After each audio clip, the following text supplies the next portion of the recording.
Cool Figure TV. Revolutionary salute.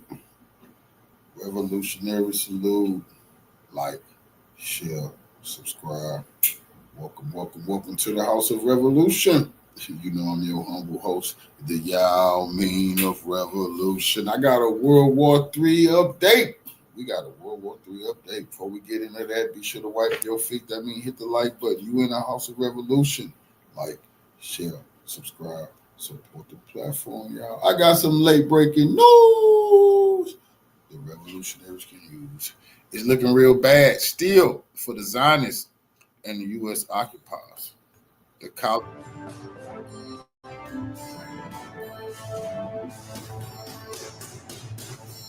revolutionary salute, Queen. The footage is truly unusual, showing an impressive operation carried out by Palestinian fighters, planting an explosive device into an enemy vehicle, which then caught fire, and no one survived.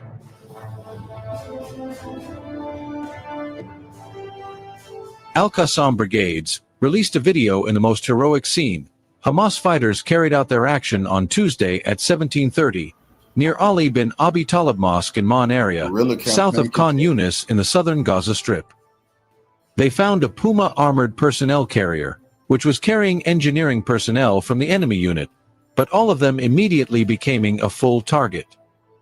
During the ambush, amid the ruins of a building destroyed by the occupation forces, an Al-Qassam fighter rushed quickly to the vehicle by planting an explosive device, apparently using Shawaz, improvised explosively formed penetrator, EFP, which was immediately thrown into the enemy vehicle, moments before the enemy soldiers closed the doors of the armored vehicle. Then the fighter withdrew. The explosive device exploded, burning the vehicle along with the enemy troops inside. Like some of the indigenous campaigns, our people have to wage. I told people at the beginning of it, it's like the colonizer campaign that they fought us, and the Palestinians in this reference, because a lot of people will go back to, but we were on that land. Just in this instance, they're like the guerrilla fighters, like the indigenous fighters that was here in America, and they had to take on the colonizers. They came, use what they had. As a result of the success of the heroic operation by Gaza fighters that spoiled Zionists' joy over the ceasefire, all the enemy soldiers inside the tanker were burned. No one survived. After the fire, and after despairing that no one had escaped alive from the armored vehicle, that dude that just ran up to that motherfucker, you got 7 IDF soldiers sitting in that tank. It could have went bad. Snipers are sleeping on the job. He was able to get close, drop that little explosive device in there, wipe them out. Extraordinary measures were taken. Bulldozers were called to the scene and tried to extinguish the fire with sand, but in vain. Psychological trauma. Meanwhile, the burning vehicle was towed inside the occupied territories. Officially reported, 7 Israeli soldiers were eliminated, including an officer. Among them were Sergeant Shahar Manov, Sergeant Neve Radia, Sergeant Mayan Baruch Perlstein, Sergeant Ronan Shapiro, Sergeant Ronel Ben Moshe, Lieutenant Matan Shai Yashinovsky, and Sergeant Alon Davidov, all from the 605th Combat Engineering Battalion of the 188th Brigade. The deadly ambush occurred as an enemy helicopter was preparing to attack Gaza nearby. That's what I say what Hamas doing to them in ground combat, and they don't even almost have their weaponry. They got some weaponry, but not enough to get them up off of them. If Iran, I say this again, if Iran was on the border of Israel, they would have seized so much territory and really kicked their butt serious business.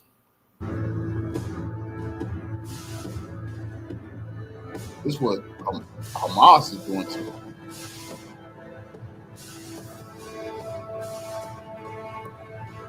This is devastating. That's why on this day they did this. Israel went killed by 200, and that's what they do. Went killed by 230 innocent women and kids. They slept in their tents. That's what they do. See, Hamas devastated them and something like that. Then they go kill the women and the kids. That's disgusting. Like I've been told people, they know where Hamas at. They're in the tunnels. They're in the tunnels. They keep telling people they go in the tunnels. At least back in Vietnam, the Americans, I will give them that. They went in the tunnels looking for the Viet Cong. They got handled. But they definitely went in them tunnels. Israel scared to death to go in them tunnels. Or has actually planned a false flag operation on U.S. soil in order to drag America into war with Iran. Clayton, has this happened before? Would this be unprecedented? What do you think? Well, in our chat room, so many people are like, July 4th will be the day Mossad and the CIA might try something while everybody feeling all patriotic. Imagine Hezbollah or Iranian proxies attacking America. And I just seen the other day on Fox News, that's where they usually plant their bullshit to have it already there. 8 Iranian proxies was arrested. I'm like, bro, give me a break. 8 Iranian proxies was arrested plotting terror, man. But that lets you know. USS Cole, USS Liberty. I mean, the endless list here in our chat room right now of people saying that we have a long history of this. Now, according to the report, Mossad planned a covert strike staged as an attack intended to be blamed on Iran as part of a broader strategy to provoke U.S. military action. This, of course, wouldn't be the first time Israel did this. USS Liberty, of course, is a case study in Israel's false flag attacks. Our next guest knows all about these dirty tricks, and he's been predicting something like this might happen. Michael Scheuer is a former CIA officer with over 20 years' experience. He's best known as the guy that led the hunt for Osama Bin Laden, but he left the agency in disgust over its Middle East policy. He's been very outspoken about the U.S. meddling in the Middle East. He's written many, many books about it. And the CIA is not a fan of him talking about us meddling in the Middle East. Michael, great to see you as always. Thrilled to have you back on the show. Thank you. I appreciate it, sir. So when you see this report, and people want to run and say, oh, this is absolutely not true. If this comes out of Iran, that Iran actually warned the Trump administration about a potential false flag on U.S. soil. When you saw this report, what did you think based on your experience? I've always believed that we've been under attack from the Israelis since 1948. They pumped money into Truman's election campaign in return for recognition. Our citizens have been suborned to spy for them. They're behind this anti-Semitism thing that's really aimed at the First Amendment. They treat us like lackeys, and it's a sad situation. And then they try to shut you up with calling you an anti-Semite. When I was a kid, I decided I don't care what religion you have. You can worship a bag of fertilizer if that's what you want. Religion has nothing to do with it for me. What it has is a great republic has been torn asunder by the machinations, by the illegalities, by Israel. And they probably killed both Kennedy brothers, one for wanting to stop them getting the bomb and the other one for wanting to make AIPAC a agent of a foreign power. So I think we have to look at our foreign policy and revamp it to make sure that people understand that Israel is the enemy because of what? Maybe the inability of Americans to give up a chance at a pocket full of money. It's very interesting to watch that card they show on the internet now quite a bit, showing each member of Congress, except for I think the man from Texas, Massey, gets money from them. So, yeah, from Kentucky. I'm sorry. So 524 Americans are on their payroll. There's no shame about it, and there's no shame in those 524 men and women who are the lackeys of the Israelis and have no qualms about it becoming public. Now, in your book, in Imperial Hubris, you talked about how your work was intelligence around Afghanistan, and our own CIA intelligence told us that there was no winnable war in Afghanistan because we had backed the Mujahideen against the Soviets. So we knew this, but we were dragged into this war anyhow. And you do a fantastic job of talking about what it is that Osama bin Laden was trying to tell us that our American media would not allow us to see. So they framed it as just hatred for Western culture and things like that. But Osama bin Laden, and this was, I think, the reason that TikTok was taken down, is because young people started to see for themselves, was warning us that our alliance with the Israeli government, not the Jews, but the Israeli government, was what was motivating terror attacks on us. So can you expand on that, please? Sure. It wasn't only our support for the Israelis, but our half century or more support for tyranny in the Middle East. We are the strongest supporters of tyrants in the world. And people knew it. What Bin Laden basically said, listen, I don't care. We don't care what you do with pornography, alcohol, women's rights, women's clothing, all of these petty little things that we wanted to blame his anger on. He basically said, get out of here. You're imposing tyrannies on the Arab people. You're imposing an enemy that will kill us at a moment's notice, children, men, women, armed fighters, whatever. And the easy thing about it, ma'am, was there's only been two people that I'm aware of who were absolutely truthful about why they were attacking the United States. And that was General Giap in South Vietnam and Osama bin Laden. And my own experience at very senior levels in most of the intelligence agency levels leaders, I'm very sure that not 1 in 100 of them ever read a word Osama bin Laden said. And they ignored them because it was something he didn't want to hear, but also because it wasn't classified. It wasn't a classified product. So, of course, it can't say anything. And, of course, we have a study. Our children who go into politics or go into the government are a lot of them come from the Ivy League. And they're taught to be the best in the world and ignore people who say anything different from you. And so bin Laden, God love him, helped me write 4 books by being honest about what he was intended to do and fiercely honest about what the Arab world was mad at. So when you see a report like an Israeli false flag attack on the United States, like I said, we have a long history of this, the USS Liberty. I mean, there's countless examples right now. And we should be clear, the U.S. government has not confirmed this yet. That was going to be my question. Tehran. That was going to be my question. So Tehran says they told the Trump administration that they had intelligence showing that Israel was going to carry out this attack.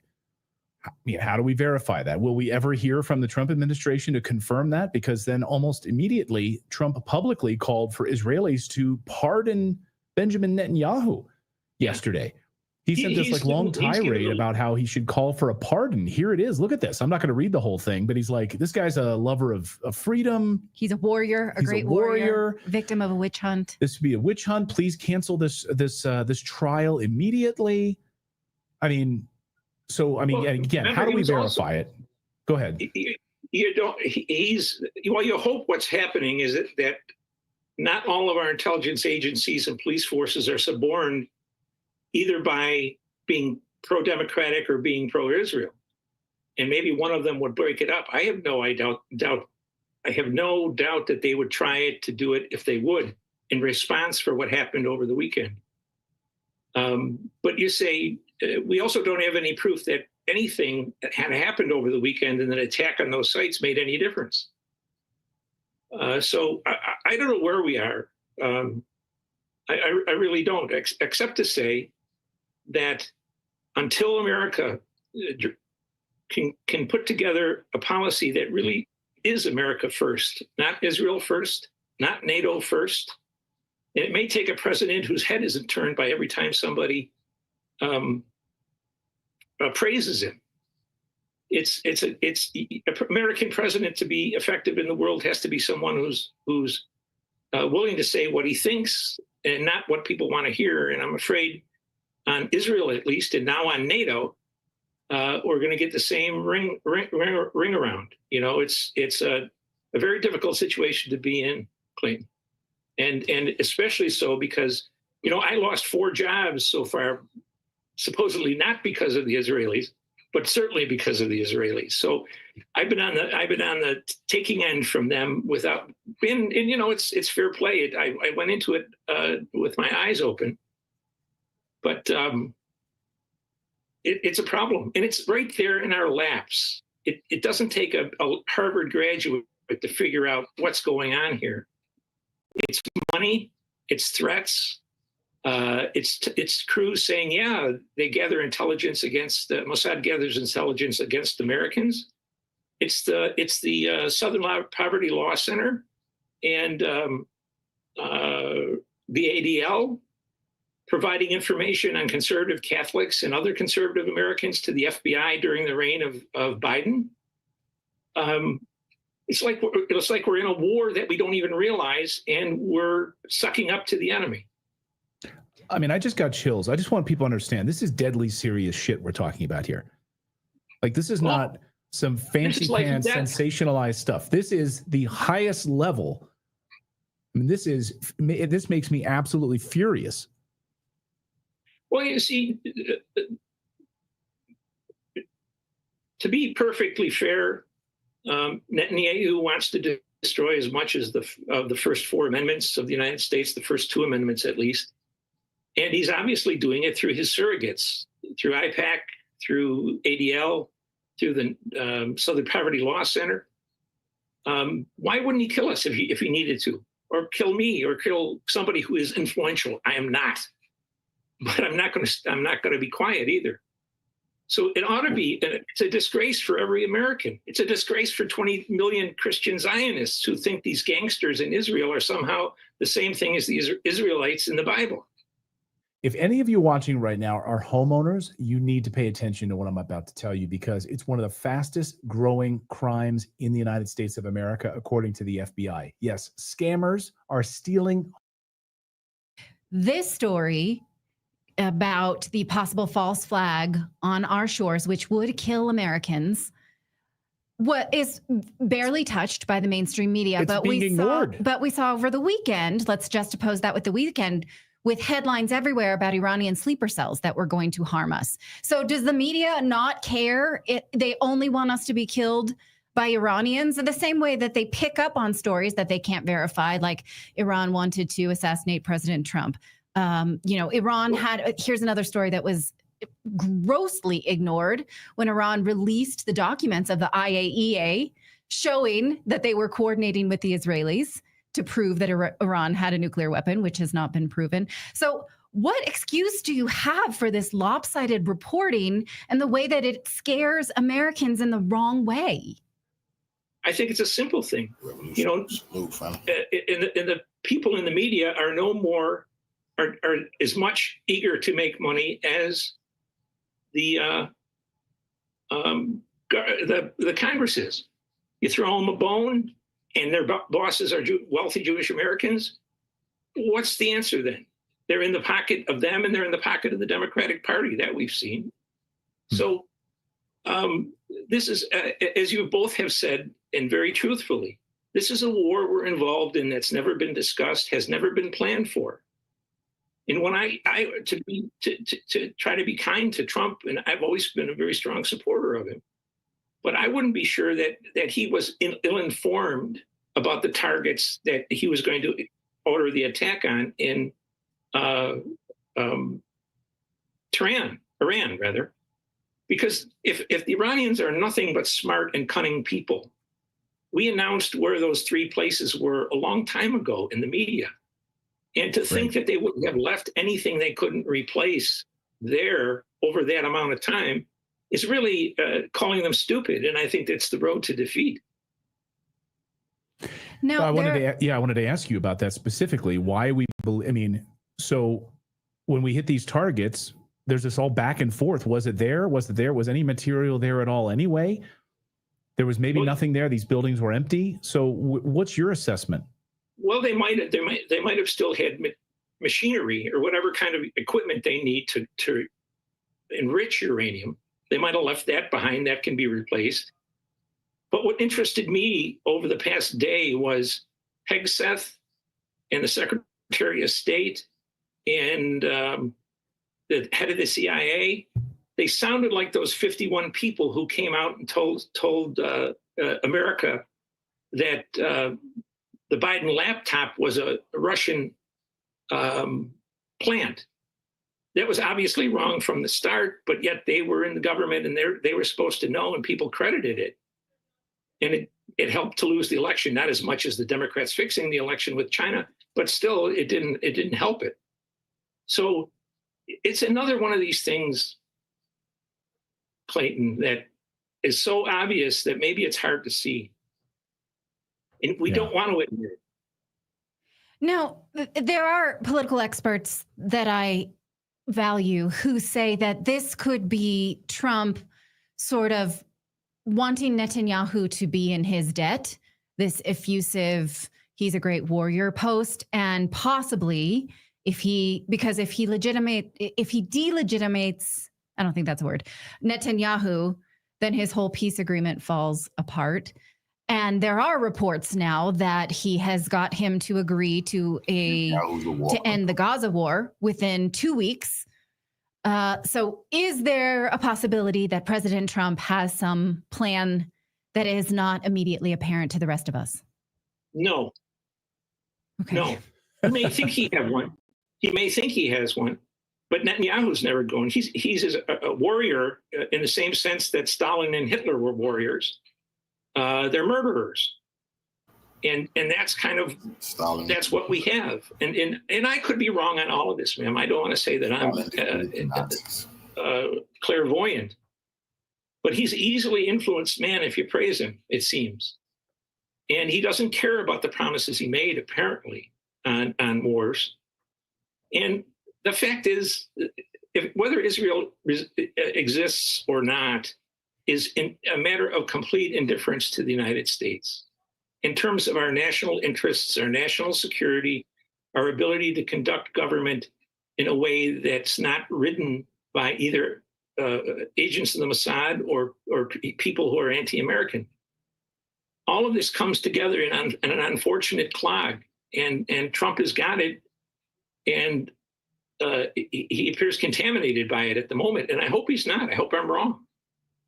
I think in many ways he's got great ideas about trying to get America back on track, but this is not the path. It's the path to more disaster. Right. Well, no one knows this better than you. I mean, sitting at the highest levels of the intelligence community, I mean, hunting down Bin Laden, you saw all of the machinery in action in the Middle East. Better than just about anything. I saw the U.S. government refuse to take 10 opportunities to kill him or capture him. And 10? Then deny that. Yeah, and now they're blaming it on. I had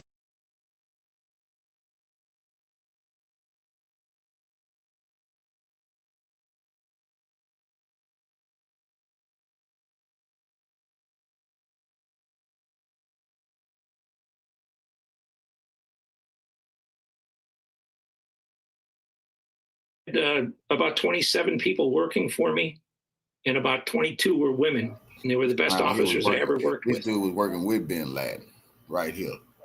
This dude had the nerve earlier to say, thank God, Bin Laden. He helped me write 4 books. That's what he said. He said, Bin Laden, thank God, he helped me write 4 books. Bin Laden supposed to kill thousands of Americans. That's a disgusting comment. You know, this dude was working with Bin Laden. This dude never hunted no fucking Bin Laden. That's disgusting. Why are they falling for that nonsense?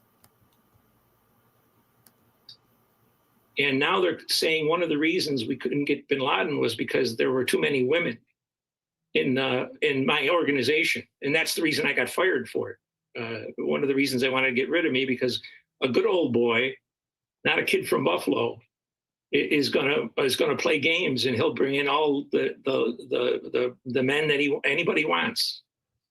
The only reason I'm pretty confirmed by that is there was a man named John Rizzo, who was the CIA's the big lawyer, and before he passed away, he said that the one thing that the CIA director at the time couldn't stand was the Bin Laden unit had so many women in it. They would never get the job done. Well, they got the job done, and they had it done in spades. And I had a half a dozen great men who worked for me. I learned a lot from all of them. But what I learned most of all was the senior levels of the intelligence agency, right up to the cabinet and the National Security Council, they are uninterested in defending Americans and American lives if it means bad press, or if it means some kind of a charge against them for being unsympathetic to Muslims, or if what they want to do is going to be harmful to Israel or their income from the Israelis. So it's really much more of a morass than people think it is. And people want to believe that their elected representatives and the bureaucrats that support them want to protect their kids and their schools and their way of life and their jobs. It's just not true.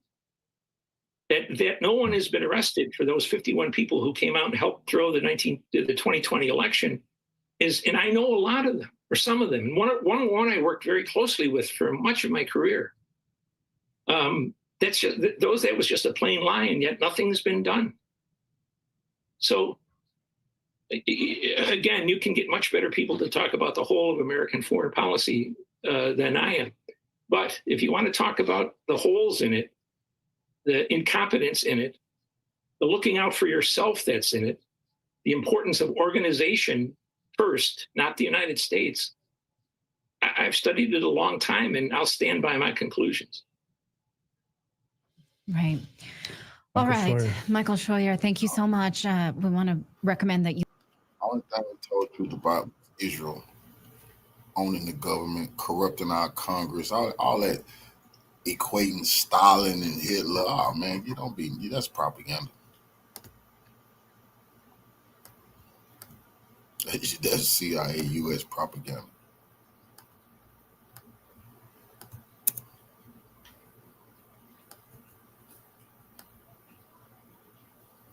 Hi everyone and welcome. Today we are joined again by Professor Said Mohammed Marande, former advisor to Iran's nuclear negotiation team, to discuss some of the aftermath of this war. That is, what was achieved, what will be the consequences, and of course, is this even over?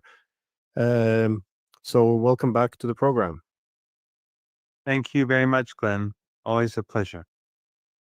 So one of the things in the news is that Trump's argument that the nuclear facilities in Iran were completely obliterated has now been pushed back against by some leaked intelligence reports from the United States. And it does recognize what the role is of information. That is, the information war is an important part of any war. It's shaping the narrative is also important for legitimizing attacks, exaggerating one's own strength, exaggerating the weakness of opponents. And we often see that politicians, journalists, intelligence agencies, they all participate in this effort of manipulating information. And as we pursue these goals of constructing an alternative social reality, we often forget that objective reality matters, and it can be quite dangerous to ignore. One of those things is if you ignore the strength of your opponents and exaggerate your own strength, you might do something foolish. And I think from the American side, this should be a key lesson. It appears that everyone more or less recognizes that they underestimated the Iranians. But I want to start off with a very open-ended question, which is, what are the lessons from this war, from your perspective? I think the biggest lesson for Iranians is that you can never trust the United States, and that the United States cannot be a partner in any way or form. You know, a lot of younger people in Iran, they never experienced the revolution, and how before the revolution, the United States installed the Shah, created the brutal secret police Savak. How during the revolution, when the Shah was gunning people down on the streets, his army, lots of people were just being mowed down. On one day, we had Black Friday, and was the darkest day. And the subsequent day, Jimmy Carter called the Shah and gave him his full support. So you can imagine how that generation felt about the United States. Then, after the revolution, the United States supported Saddam Hussein's invasion. So did the Eastern Bloc, but the United States played a particular role. The Europeans gave Saddam chemical weapons. The West gave him military intelligence to use it. So that generation, too, was, of course, very clear-eyed about the reality of the regime in Washington. But since then, although we've had brutal sanctions, which are a war in its own, I've been to Cuba briefly uh, um, a year and a half ago, I suppose, and there's no war, but the sanctions there have really destroyed so much of the country. And in Syria, I used to go, and the brutal sanctions crushed society over a day. Of course, alongside NATO's support for ISIS and Qatar and Turkey and Jordan support for, and Israel, Israeli regime support for ISIS and Al Qaeda, that too destroyed the country. But the sanctions really brutalized society. So we've had many years of sanctions, and of course, people recognize that. But many young people don't get used to it, and they don't see the significance of those sanctions often because they're brought up with it. So we had and also we had terrorism, where the MEK terror organization, among others, in the 1980s in particular, they slaughtered a lot of Iranians on the streets of Tehran. We would hear car bombs go off as we're going to school or in school or at night at home. So again, the understanding of the real meaning of U.S. imperialism, the U.S. empire, U.S. domination, hegemony, was better understood then. And I think that especially now among many younger Iranians, that understanding has been lacking. What the United States and the Israeli regime did was wake these young people up. People saw that we were negotiating. Young people, especially a segment of them who are liberal, who've been used to, or who are used to listening to the Western narratives, the Persian media that's funded by Western intelligence agencies and Western governments. They've had an influence on this segment of society. Many pro-Western or Western-oriented, or sympathetic to the West, whatever you may call them, they now see their worldview shattered because they saw that Iran was negotiating and the U.S. was conspiring. They saw that on the eve of the unprovoked war, Trump was saying he's against war, and then the next day he was gloating.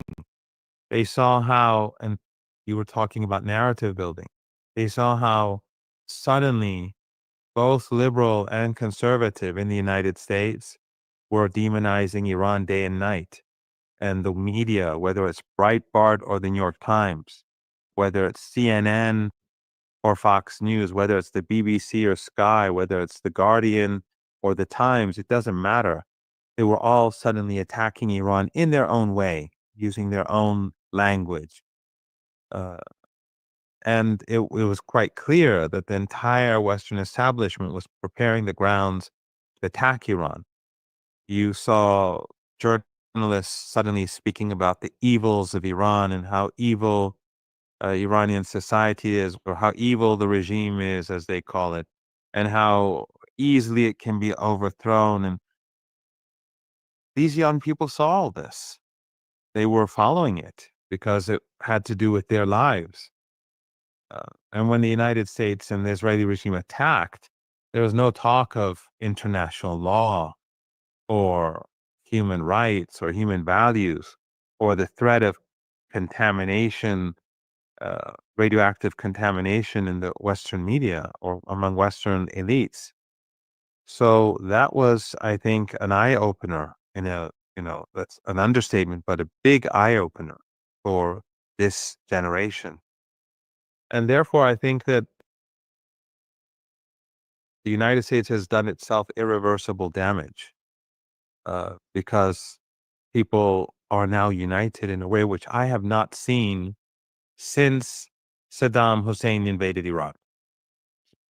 And this also shows the ignorance of the West, because I would have said to you before, if you had said people would Iranians unite under war, I'd say yes.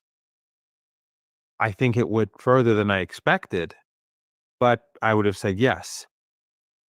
But it shows the ignorance of Western intelligence agencies, Western think tanks, Western media, which are all one and the same in a broader sense. If they were saying you just push and it falls and it collapses, the regime is corrupt, despised, it just shows that they're influenced by these so-called Iran experts who say what they want to hear in order to get their funding, and then to keep on getting funding, they invite senators and others to give speeches, and they give them huge honorariums. And this distribution of wealth makes everyone happy. Misinformation is spread. And so the United States and Europeans miscalculate. I think that's the most important thing that came out of this. The second most important thing is that the Iranians have gained a confidence that we haven't seen again since the war, since the 1980s, in the sense that they saw their missiles strike the Israeli regime from north to south, east to west. They saw that they could hit Tel Aviv easily, despite the fact that the entire West mobilized everything it had to defend this Israeli regime. And while the Iranians were at a big disadvantage, because regional countries were either indifferent or they were quietly with the West. Turkey's U.S. bases in Turkey were being used to help Israel, both offensively and defensively. In the Persian Gulf, the same. Jordanian airspace was being used to help Israel, the Israeli regime. And of course, Iraq is not really a sovereign country. So despite that big disadvantage, they saw how Iran's offensive capabilities were very impressive. And while they, as I said, they had a big disadvantage also because there was a big coalition against it, but also it was a blitzkrieg attack. And so Iran's air defenses and the radar systems were badly damaged during the first hours, and that gave the Israelis an added advantage for airstrikes. But despite that, still Iran had the upper hand. So that made Iranians very proud. It wasn't a knockout. Iran won, by, I think they say by, they didn't knock the Israeli regime out, but they won the war by points. and by points. Yeah, something like that. Yeah, I say stick by points. But that is huge. That is huge when you look at the blitzkrieg attack, the huge coalition, the way in which the West framed it, the way in which the International Atomic Energy Agency was used as a tool by the West. I think that was also an eye opener for young Iranians in particular, who thought the UN and the international bodies meant something. Now everyone has seen the reality that these are just post Second World War institutions that are tools of the West, dominated by the West. The head of this agency lied about the Iranian nuclear program to justify aggression, and he refused to condemn it, the aggression, even though not just military targets or civilian targets were being bombed, but Iran's nuclear program was being bombed with the threat of contamination, hypothetically. So I think these are key. Of course, there are lessons to be learned, and I think Iran has been very, you've been to Iran. You don't see police anywhere in Iran. it's very, I mean, you see much more police in Europe and the United States than you do in Tehran, for example. I don't think that is going to change in the long run, but I think that Iranian intelligence is going to have to rethink many things. Uh, Many people have been arrested, a lot of them um, unregistered immigrants, as they say, or illegals, as others would say. We have probably in the largest refugee population in the world, maybe alongside Pakistan. And so, and some of them are influenced by ISIS and Al-Qaeda and Takfiri ideology. And these people have been cooperating with the Israeli regime and some of others too. But in any case, a lot of people have been arrested. And that will probably continue. And also, Iran is going to have to rebuild its air defenses very swiftly because no one believes that this is over. The Israeli regime is definitely uh, a threat of as long as this ethno-supremacist regime exists, there's never going to be peace in West Asia or North Africa. So it's going to continue to be a threat, and Iran is going to have to quickly prepare itself. But what this also has done is that it has drawn the global South closer to Iran, and Russia and China are a part of that and important elements, very important elements of the global South. Because what Trump did, what Netanyahu did, is something that they've broken all, they've crossed all red lines, and they bombed nuclear sites. And I think that is a wake up call, not just for Iranians, but also for the Chinese, for the Russians, for anyone who's concerned about the behavior of the United States. So Absolutely. there are pluses, minuses. Of course, people died. The regime is utterly ruthless. We saw that in Gaza. But for example, in order to murder one scientist, 3 days ago, that scientist left to stay with his father, and they were with their extended family. They bombed the building and killed much of this broader extended family that was staying together. I tweeted the picture just a couple of hours ago. So this is a ruthless and regime, which again, all of this has suddenly become better uncomprehended by young Iranians, because before people saw Gaza and most people, overwhelmingly people supported the Palestinians. But to feel it at home and the way in which families are targeted, entire apartment buildings are targeted, and then Western media calling this a sophisticated intelligence coup, people in Iran see this. And again, I stress, young people have learned a lot in the last couple of weeks. I notice whenever when there's building up sentiment for conflict or war with Iran, the main selling point is, well, as in all conflicts, you want to portray it as a struggle between good and evil, and the way Iran is presented as the evil is always the authoritarian regime, aggressive, and so a lot of the military aggression is always justified through the call for, we just want liberal reforms, freedoms. I think what a lot of these people who want liberal reforms through military might, even if you buy into the premise that this is not about power politics, but caring about liberal reforms, that they become their own worst enemies, as you mentioned, after the toppling of Mossadegh in, was it 53, and the rule of the Shah. One of the things they really hate in Washington and other places about Iran is that it has this religious political leadership. But one of the reasons, of course, was this is under the brutal dictatorship of the Shah, the mosques were one of the few places where you could actually organize political opposition, where the reach of the Shah was limited. So this is why, the religious leadership gained political power. So, but this is, the people who don't like this should look at what preceded it, supporting the Shah. And I also remember I had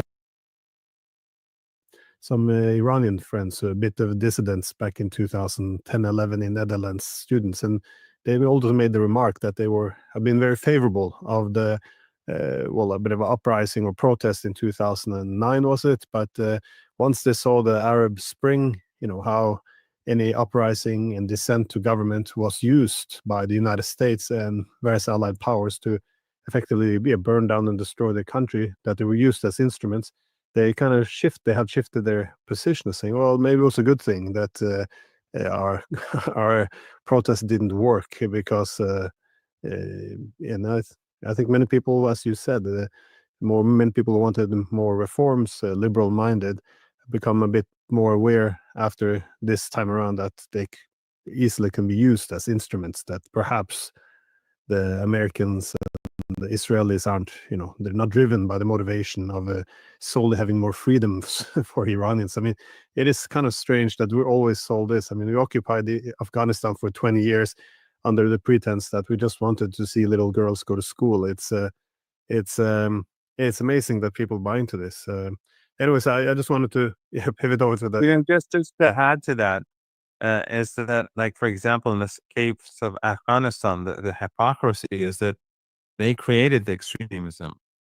Afghanistan and Pakistan were countries that were largely conservative, except for the elites maybe who were less so. But just these societies were conservative, but it was nothing like what we have today with the Taliban, and especially the first period of brutal domination of the Taliban. So the West, they created this takfiri ideology with the Saudis and the Emiratis back then. And they published school books in the United States for Afghan children at Nebraska Omaha University. Create hate, because that back then it was directed at the Soviet Union and Soviet soldiers and all that. But it spread, and it created sectarianism. It created hatred for minorities. And today, the Taliban, regardless of what anyone thinks about them, they don't let girls go to school and to study and to learn, because the United States created that, along with the Saudis and the Emiratis back then, this environment, this ideology, this extremist ideology. It's just like you see in Ukraine. When you promote neo-Nazi thought, when you promote fascist thought, you're going to get fascists. When you teach it at school, you're going to get fascists. It's just like in Palestine, when you tell kids that Zionists are the chosen people and that everyone else is subhuman, you're going to get people who just shoot at children in the West Bank and target children in the heads in Gaza. It's not rocket science. It's quite obvious. So the Americans themselves create the monster, and then they come out and pretend that, and the Europeans, they pretend that they're the ones who are fighting it, whereas they're the arsonists. And also, you can look at when you spoke about Mossadegh. The interesting thing about Mossadegh's biggest flaw was that he trusted the Americans. And meanwhile, the Americans, when they were secretly plotting against him with the British, at that time, if you go and look at the newspapers that were published back then, the archives, you'll see that the same language used against Iran after the revolution was being used against Mossadegh back then. That he's a madman. That he's, all the evils that are attributed to Iran were attributed to Mossadegh. That's how they justify war and aggression. So while they're the ones who are killing people, they're bombing people, they're slaughtering people, they're destroying countries, they're the good guys. And then the victims are the bad guys. Again, the same is true about Saddam Hussein. Saddam Hussein, just like the Taliban, Saddam Hussein was their man. They gave him the chemical weapon. They gave him the weapons of mass destruction to use against Iranians and his own people. It was fine then. But then when he went bankrupt because of the war against Iran and he took Kuwait, then suddenly the first time we heard about chemical weapons was George Bush, the father, speaking about how evil Saddam was and how he used chemical weapons. Well, you gave him those weapons, but that's not what they'd say. And so the Western media began to demonize Saddam all of a sudden, and justify war and sanctions and then the overthrow. So it's quite dystopian when you look at it carefully. But the positive thing in all this is that a lot of people see through this. I was speaking with uh, Sabrina last night on her show, and I think it was Sabrina.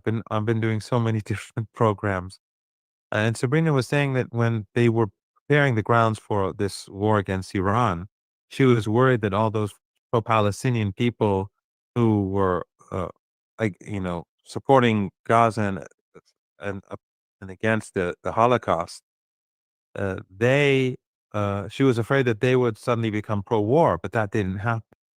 And I think that says a lot. That's a sign of hope that people across the world, of course, but most importantly, people in the West and the United States in particular, which is the most propagandized people in the world, that they are seeing through this, or at least a huge segment of that society is seeing through all this. So we shouldn't be pessimistic or feel hopeless. It is a struggle, but the world is changing.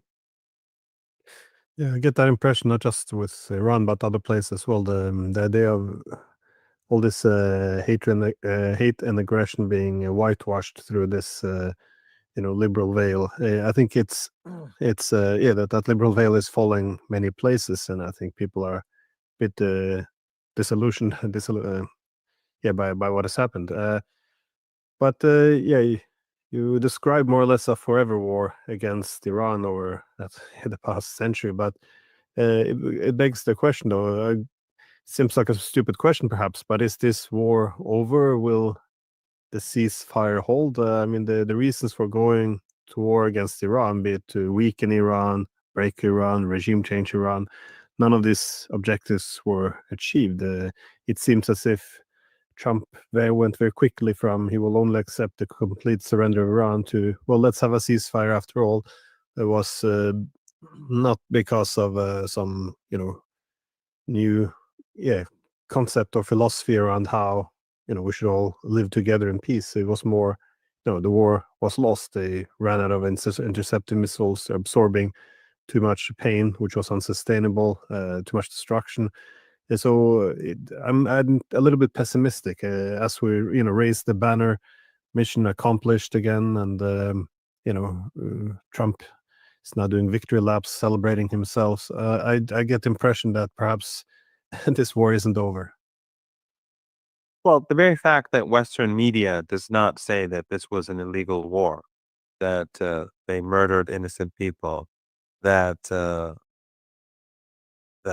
there's no sign that Iran's nuclear program was anything but peaceful, and whether liberal or conservative, left or, well, it's not very left, but liberal or right, they're all saying the same thing. I think indicates that we should not trust the West at all in the coming weeks or months or years, as long as this political establishment is in power. If they're undermined and there's change in Europe, which I think is possible, although Europe is becoming more like a series of police states gradually. I feel that happening. But if they're going to continue this war in Ukraine, if they're going to continue to increase military spending and make people across Europe more poor, and of course, the more they antagonize other countries, they're going to have more refugees coming into Europe. And the more the global economy deteriorates, we're going to see more people coming from across the world for that reason as well. So I think that, that may later on down the road, that may change the dynamics inside Europe. It probably will actually. But for now, it seems to me that the fact that the Western media is completely complicit, and that the instruments of the states in Europe and North America are all on the same page when in antagonizing Iran and supporting the Israeli regime, uh, and whitewashing the genocide. By the way, they by doing this, by antagonizing Iran, they're also helping the Israeli regime erase the Holocaust in Gaza, the ongoing Holocaust. So under these circumstances, I think the answer to your question would be that this is not over, and that this regime, which is constantly bombing Lebanon and Gaza, of course, Yemen, Syria, uh, bombing the West Bank with drones and planes at times, Iraq, that this regime will again carry out an attack against Iran at some point, and Iran has to prepare itself for that, and the West will support it. Even if the irony is that, of course, if if Iran, let's assume that Iran's nuclear program is destroyed, and I seriously doubt that. Well, I have no doubt that Iran is more than capable of enriching uranium. And one of the really foolish things that the West did here is that they gave the Iranians the opportunity to say no more IAEA. And you saw yesterday in Parliament, Iran said we're not going to give them any more access until we feel completely safe. And that's a subjective term. Do I feel safe right now in my house? Depends. I could say, no, I don't feel safe. So I could, that's a subjective, a feeling. So the United States has been blinded, and so have the Europeans. They've been blinded, and so has the Israeli regime. They won't have access to Iran's nuclear facilities. And of course, Iran has its scientists. Murdering a few scientists is not going to change anything. You have universities, you have professors, you have many scientists working. And also, Iran has an infrastructure. Because of the sanctions, actually, most things are built in Iran. So you have factories across the country that are building the pieces and parts for machines that are used in the nuclear industry, as well as all other industries. So, and of course, the debate about how successful the strikes are, I think, that's important. That when U.S. intelligence says that it has largely failed, then we have to take that seriously. I'm not making any personal comment because I don't pretend to know what happened there. But I would imagine that Trump and Netanyahu have probably failed. So uh, Iran has its capabilities, yet the IAEA won't know about what it's doing in future. I think that's very important. I think it was a very smart move by the Iranian parliament, both to protect the country and also in future, this will be a very, very, very powerful playing card at any negotiating table. So, um, when we look at how things have played out, uh, it's going to be very difficult for the Israelis and the Americans to justify the next round. Because if the Iranian nuclear program is indeed destroyed, then why are you going to attack Iran again? And of course, the Western media will justify it, and they will find a way to make this, because remember, when it comes to Iran or when it comes to these evil foreigners, uh, they're all on the same page. If you recall, in 2016, Trump was a Putin puppet. He was the an agent of Russia. But when he bombed Syria, then suddenly everyone applauded him and said he's finally become president. And of course, back then also, the OPCW was used as a tool to frame Syria. So the OPCW, being the Organization for Chemical Weapons and Biological Weapons, they sent experts to Syria to see if the Syrian government carried out the chemical attacks, and those experts came back and said no. The evidence doesn't show that they did it. It actually shows that the Turkish and the Jordanians supported Al Qaeda and extremist forces, that they did it. They sidelined all those technical experts, put in their political appointees, and told them, "You write that the Syrians did it." But Western media wouldn't say anything about it because they're all tools. Mainstream media. So, uh, the same thing happened back then. So when it comes to war, they'll find a reason, they'll justify it. But it will be interesting because if there's supposedly no nuclear program anymore and it's all been destroyed, then what's your justification? The real reason has always been regime change, as they like to call it, because they do not like Iran, because Iran is fiercely independent. It's the only independent country in the region, probably one of the most independent, if not the most independent-minded country in the world, and it supports Palestine, whereas everyone else is either just using rhetoric for their own political advantages, or they're literally on the other side. In the case of Erdogan, for example, he's with Israelis. He's doing trade, business, he's transporting oil, Aliyev in Azerbaijan. You see the Emirates, you see, Jordan, and so on and so forth. So Iran is the only country that is really, without Iran, Hamas with all its heroic resistance, and Islamic Jihad and the others with all their heroic fighting, they wouldn't be able to sustain themselves, because Iran is obviously, constantly giving them support to be able to rebuild them and to be able to build up the resistance in Gaza and elsewhere, the access as well. So, and that's why we've had so much sanctions on Iran, so much demonization. It's really all about Iran's worldview. So I think that since regime change has failed, then another war at some point is inevitable. And that's why I think, but Iran has a big advantage in the sense that the weapons that the Israeli regime have used are the best that the Americans have to offer. What the Israeli regime has, and this I think is also significant, and it really shows how impressive Iran's reaction was, despite the blitzkrieg attack and the overwhelming support of the West and its regional proxies. But alongside that, the Israelis had the best weapons that the Americans and the Europeans could provide. The weapons that the Israeli regime has are, incomparable to what Ukraine has.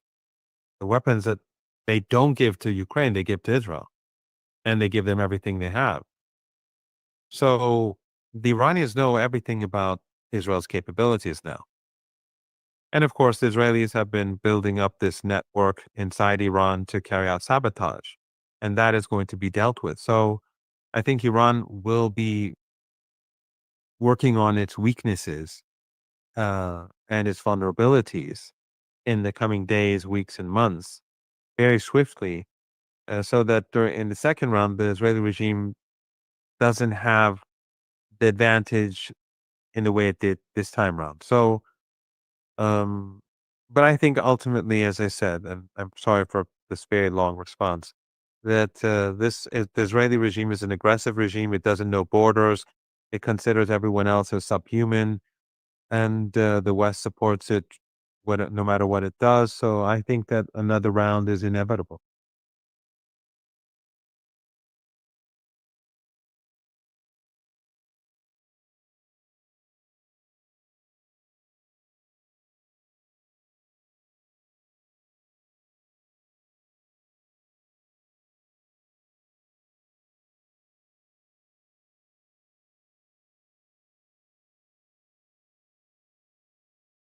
Channel. You might think of missile trials lighting up the night sky, Mossad performing nefarious deeds as they infiltrate Iran, or cyber attacks to fry digital infrastructure. Not a dusty legal document declaring a bank as a terrorist. But in the latest twist of geopolitical theatre, Israel has swapped bombs for bureaucracy and declared war by spreadsheet. In a move as surreal as it is pathetic, Israel has now designated the Central Bank of Iran, along with 2 other banks and an oil company, as terrorist organizations. Yeah, an entire national financial system is now being treated like a militant cell. Defense Minister Israel Katz, because this is his demented measure, has signed the order apparently at the behest of Mossad and something called the National Bureau for Economic Warfare. Because, of course, Israel has an office for weaponizing economies in order to seemingly ramp up tensions with Iran all over again. It's lawfare over warfare. It's symbolic chest thumping disguised as counter-terrorism. It's a worrying precedent that has implications not just for Iran, but for activists, dissidents, and even protest groups in the UK and beyond. Because if Israel can label a bank a terrorist and UK politicians are eyeing up protest groups like Palestine Action with the same logic, where does this end? Right, so Israel, it seems, hasn't ended its conflict with Iran, more overseen a shift in tactics from violence to petulance, moving from warfare to lawfare. You see, Israel has launched an all-new, unprecedented and unprovoked attack, not through missiles or airstrikes, but via legal instruments. This time the target is not Iran's nuclear infrastructure, but its financial and economic core. Israel's Defense Minister Israel Katz, following recommendations from Mossad and Israel's shadowy National Bureau for Economic Warfare, has formally designated the Central Bank of Iran, Bank Melat, Bank Shar, and the Safair Energy Jahan Company as terrorist entities. The rationale for this is that all of them have allegedly served as conduits for financing terror organizations. Therefore, they should be designated terrorists themselves. What convenient timing that they do this right after getting their arses handed to them on a plate by Iran. Why did you not try this non-violent approach before launching missiles? What you'd win? This move is less about counter-terrorism and more about weaponizing international law to achieve strategic goals Israel has failed to reach through military means. And we're seeing signs of this same tactic, possibly at Israel's behest as well, happening elsewhere in the world too. So could this be the start of an Israeli-instigated trend? More on that in a moment. This calculated shift from warfare to lawfare does nonetheless represent an escalation in Israel's clearly ongoing campaign against Iran. But more troubling is what this means for international norms, the misuse of terrorism designations, and the potential for global replication of such legal abuses. It reveals a state that, having faced repeated strategic and intelligence failures in Iran, including the recent exposure and elimination of Mossad's spy network, is now resorting to economic sabotage dressed up in the language of security and protecting themselves from terror, never mind them actually starting it all. Israel's declaration is framed as a legitimate counterterrorism measure. The Central Bank of Iran and the others allegedly involved provide the financial arteries that feed organizations that Israel regard as terror groups, according to them. But are they doing that? Well, first, the Israeli claim ignores the broader truth about terrorist financing.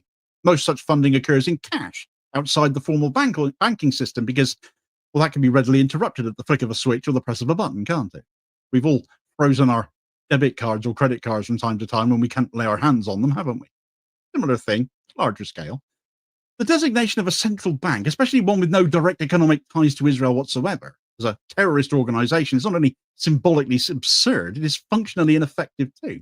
It doesn't really do anything, just optics. It's something for the media to fixate upon. It just comes across as petulant, as the Israeli baby tosses its toys out of the pram after Iran gave it a bit of a spanking. As even some Israeli analysts quietly admit, is a tantrum masquerading as policy. It's a reaction to mounting frustration over Iran's resilience and Israel's failure to deter it or cause any meaningful damage to it. Moreover, this move isn't happening in a vacuum. Israel's actions come after Iran's intelligence services recently dismantled a number of Mossad spy rings operating on its soil. This move then is retaliation. And it's strategic. By branding financial institutions as terrorist bodies, Israel seeks to pressure its allies and other neutral countries into freezing Iranian assets, cutting off banking relationships and drying up Iran's access to global finance, all without firing another shot. But there's more beneath the surface. The real danger is not merely economic, it's the legal precedent it sets. This is not the first time Israel or its supporters have sought to stretch anti-terror legislation to serve political ends. In the UK, there's a troubling parallel going on right now. The grassroots direct action network Palestine Action, known for its protests targeting Elbit Systems, Israel's largest weapons manufacturer, who have factories in the UK, has recently been the subject of a campaign for proscription, again as a terror group. Throwing red paint over planes is terrorism. That's the charge, now apparently according to our ridiculous pro-Israel government. The campaign is being pushed by We Believe in Israel, a lobby group that a month ago began pressuring the UK government, apparently, to classify Palestine Action as a terrorist organisation.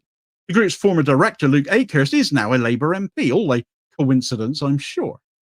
The Zionist proclivities and influencers of the Labour Party under Keir Starmer raises serious questions. Is the prescription of Palestine Action an example of domestic law being bent to serve the interests of a foreign state? The UK has a long tradition of protecting protest and political expression, even when controversial. To criminalize activism, particularly non-violent civil disobedience, sets a dangerous precedent, one Israel may be actively cultivating abroad. Just as Israel's economic war against Iran risks delegitimizing the entire concept of terrorism designations, so too does the attempt to criminalize Palestine action threaten the integrity of democratic protest, and the winner on both counts happens to be Israel. This legal onslaught was initiated by Israel's Defense Minister Israel Katz. Katz signing that special directive following intelligence provided by Mossad and the National Bureau for Economic Warfare. The very existence of such a bureau, frankly, speaks volumes. Not only has Israel acknowledged economic sabotage as a legitimate strategy, though, but it's institutionalized it, because of course they have. And others doing similar, as the UK government appears to be doing, should be raising eyebrows about this. The stated purpose of this designation is to stop the funding of terrorism and cut off the financial oxygen to terror groups in Israel's view. Yet the entities targeted, especially the banks, are instruments of state finance, not slush funds for militias. These banks facilitate pensions, public wages, infrastructure investment, basic services. So to label them as terrorist organizations conflates the activities of a nation state with those of a clandestine militia, and it is therefore an assault on the ordinary people of Iran if it takes hold. If this logic is accepted, what's to stop other nations from retaliating in kind? What prevents Iran or any country at odds with Israel from declaring Israeli institutions, perhaps even the Israeli Defense Ministry itself, a terrorist entity in response? Well, it would certainly be more accurate, wouldn't it? But a slipperier slope would be other pro-Israel leaderships copying Israel and doing likewise on no other basis than Israel did it. But this escalation also threatens what little stability remains between the two nations, tenuous truce as it is.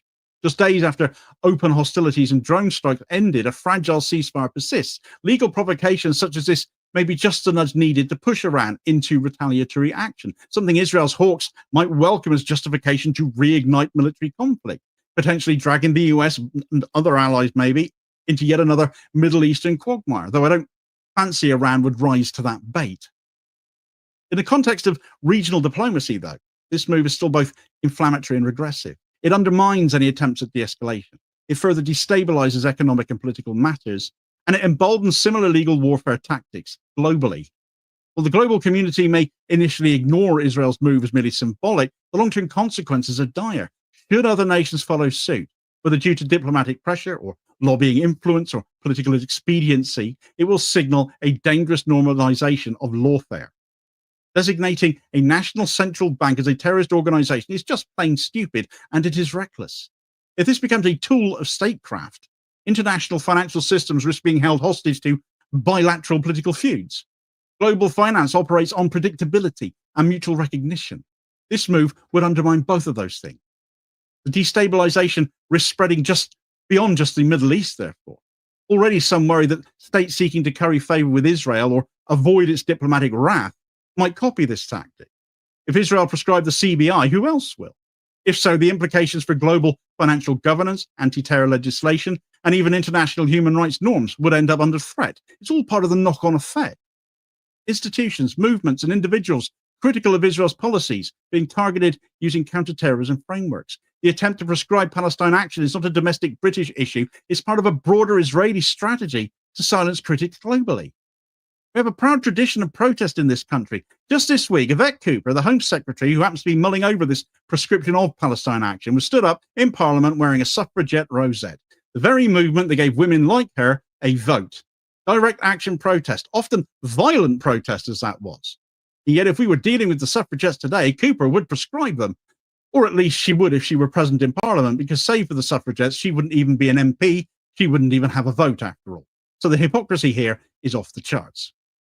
But whether through diplomacy or surveillance or lobbying or legal designations, Israel's long arm of influence appears willing to reach far beyond its borders to places where money still buys influence. Rather than prescribing Palestine action, the UK should be prescribing Israeli finance to politicians.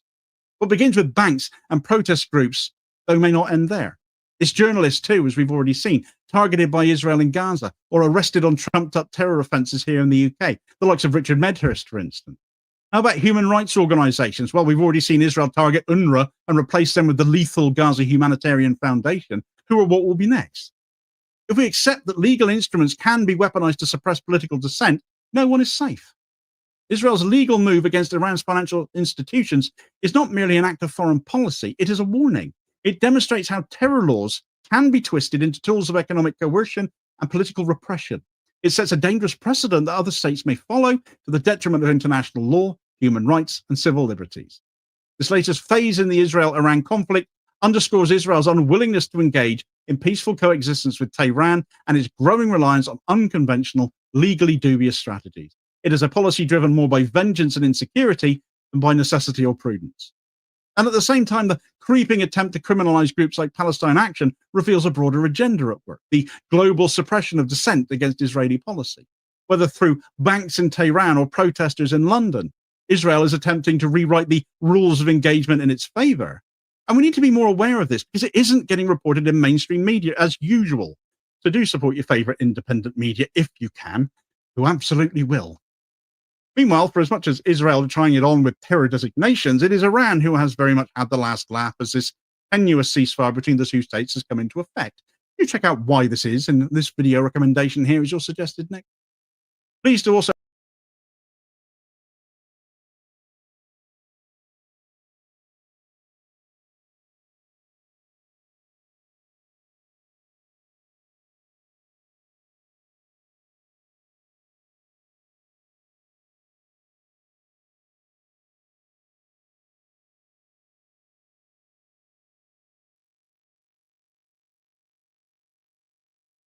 The Iranian Supreme Leader had just addressed his people in a televised speech, declaring victory over Israel and the US. But the language that he has used for Donald Trump will not go down well with the US president, particularly in the wake of the statements that he's been making on Iran in the last few days. The Ayatollah's speech has come amidst a raging debate on the US B-2 stealth bomber's failure to destroy Iranian nuclear facilities, particularly the one at Fordo. What has also added embarrassment to the Donald Trump administration is the US president's announcement to effectively lift the sanctions on Tehran. This is why opinions are now sharply changing in favor of Iran, with many concluding that Iran indeed ultimately emerged as the winner in this 12-day war with Israel. The Ayatollah, in his speech, mocked the US for Trump's social media post asking Iran to surrender. He also posted a series of tweets on Twitter before his TV address. He wrote, and I quote, "My congratulations on our dear Iran's victory over the US regime. The US regime entered the war directly because it felt that if it didn't, the Zionist regime would be completely destroyed. It entered the war in an effort to save the regime, but achieved nothing." End quote. In another social media post, the Iranian Supreme Leader wrote, and I quote, "The fact that the Islamic Republic has access to key US centers in the region and can take action whenever it deems necessary is a significant matter. Such an action can be repeated in the future too. Should any aggression occur, the enemy will definitely pay a heavy price." End quote. And then he concluded by stating, "The US president stated Iran must surrender. Needless to say, this statement is too big to come out of the US president's mouth." End quote.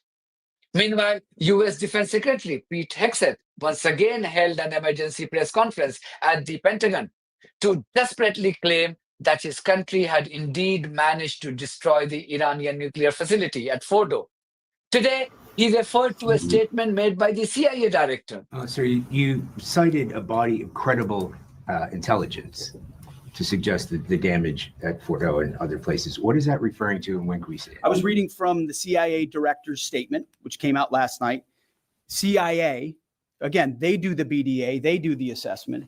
CIA can confirm that a body of credible intelligence indicates, it also goes on to say, new intelligence from historically reliable and accurate sources and methods. Now, you can imagine the CIA director is going to be very careful about how he articulates things of that sensitivity.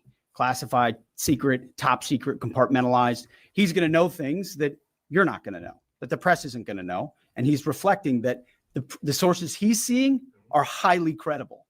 They've given credible intelligence, and that's what he's basing it on. Clip. Somebody explained to him that just like him, the CIA director too was appointed by Trump.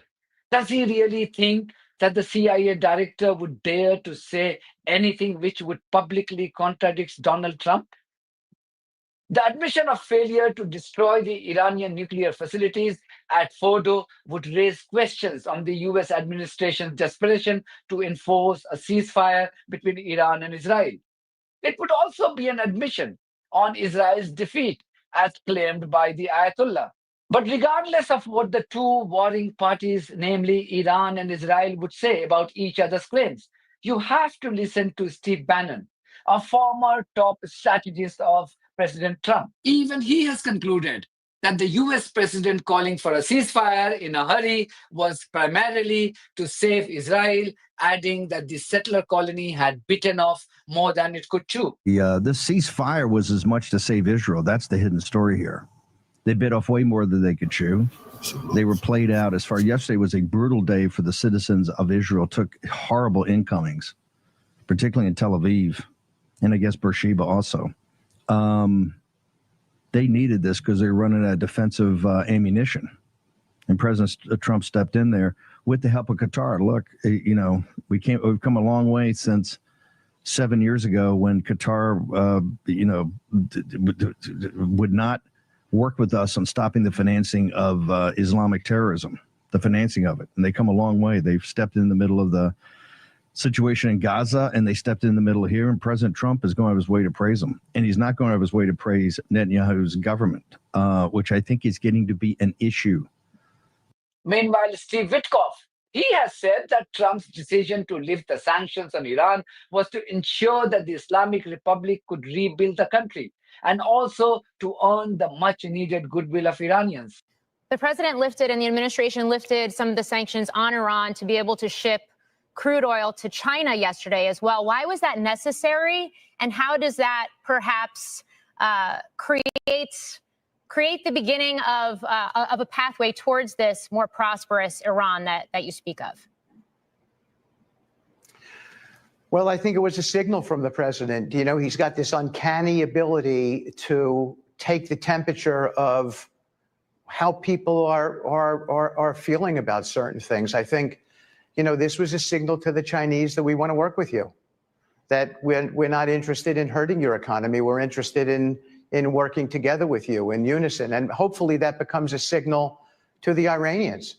So I think it was a great decision, and I'm not sure if it was unexpected or not. But I have come to expect President Trump doing these sorts of things that people look at and say, "Wow, that's a pretty smart, prudent economic move." We see so much money. There is a third angle that's being floated, and that is gaining momentum on social media, which is that the reason why Trump has lifted the sanctions on Iran is because that was the precondition. According to them, Israelis desperately wanted a ceasefire because of the hammering they were receiving. Iran was not in a mood to agree to a ceasefire. So the Tehran put a condition, and that condition was lifting of sanctions. That is a third theory that is gaining momentum. This is where the current Iranian government has to exercise caution. This could be a ploy to catch Iran off guard once again. Only fools do not learn from their mistakes. Iran has to learn from its mistakes and sanitize its intelligence network and build a far robust one. Maybe it should take the help of the Russians or the Chinese. Do not make the mistake of trusting the West, whether they are politicians, NGOs, or media personnel. Wouldn't, if I was the Ayatollah. Not after seeing Israel using its spy agents to assassinate top Iranian generals and nuclear scientists. The likes of the BBC has already started their campaign to manufacture unrest in the country. You only have to read a propaganda piece on the BBC website today to understand my argument. This piece is written by someone from the BBC Persian service who doesn't even live in Iran. He is based in London. Being true to the BBC propaganda, the author of this piece repeatedly claims many people are seething in anger against the so-called Iranian regime, but provides no evidence to support his claim. And the BBC has been heavily promoting this item on its website since morning. As expected, this publicly funded propaganda outlet has not carried a similar piece looking at the unrest amongst Israelis post this war against war criminal Benjamin Netanyahu. So much for the BBC's impartiality. Hence my caution to the Iranian government. Do not say you were not warned. That's it from me. Thank you very much for your support of this platform and our journalism on Biden.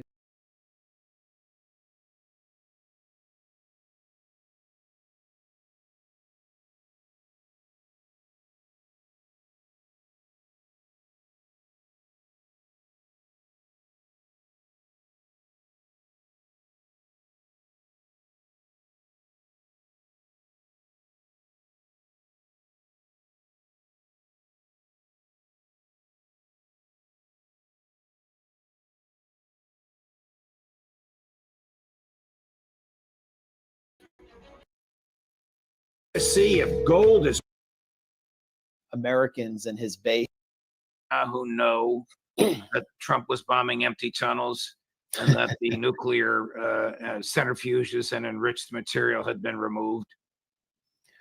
Well, whether they did or not, Trump sought to convince Americans and his base that they were destroying Iran's nuclear program in a Top Gun style operation with the porn-themed name Midnight Hammer. And it's turned out to be Operation Midnight Scammer, as what Iran even told us days before, which is that it had moved its enriched uranium stockpile out of Fordo, has turned out to be confirmed by a Defense Intelligence Agency assessment, along with other intelligence officials who are blowing the whistle on this scam, as well as Israeli pundits speaking in broad daylight on Israeli networks, that this was just simply a symbolic strike by Trump, giving in to Israeli manipulation, which was designed to draw the US into a much larger regime change theater.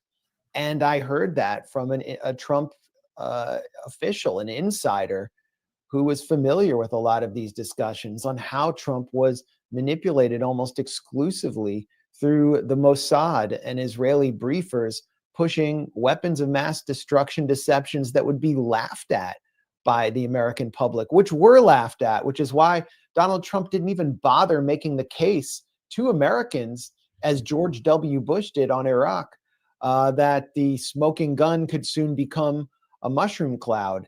And so now nobody believes him except for the biggest Trump cultists and even the intellectual architects of America First, like Tucker Carlson and Steve Bannon, have accused Trump of betraying their principles and are portraying him as kind of Orange McCain. Nice phrase, Orange McCain. I keep thinking of that phrase from Tom Woods. No matter who you vote for, you end up with John McCain. You are quite right, Max. There was no serious effort to persuade the American people because there was no evidentiary basis with which to make that case. Today, in Brussels, he doubted, denied, and condemned the findings of his own Defense Intelligence Agency. You just alluded to that. When he said, I don't care what Tulsi Gabbard thinks, he doubted, denied, and condemned the findings of his own domestic intelligence, whether not domestic, his own intelligence agencies, non-military. Who does he talk to? Is it Netanyahu himself, or are there actually Mossad briefers in the Oval Office? There were actually Mossad briefers in the Oval Office, in the briefing room. This is public.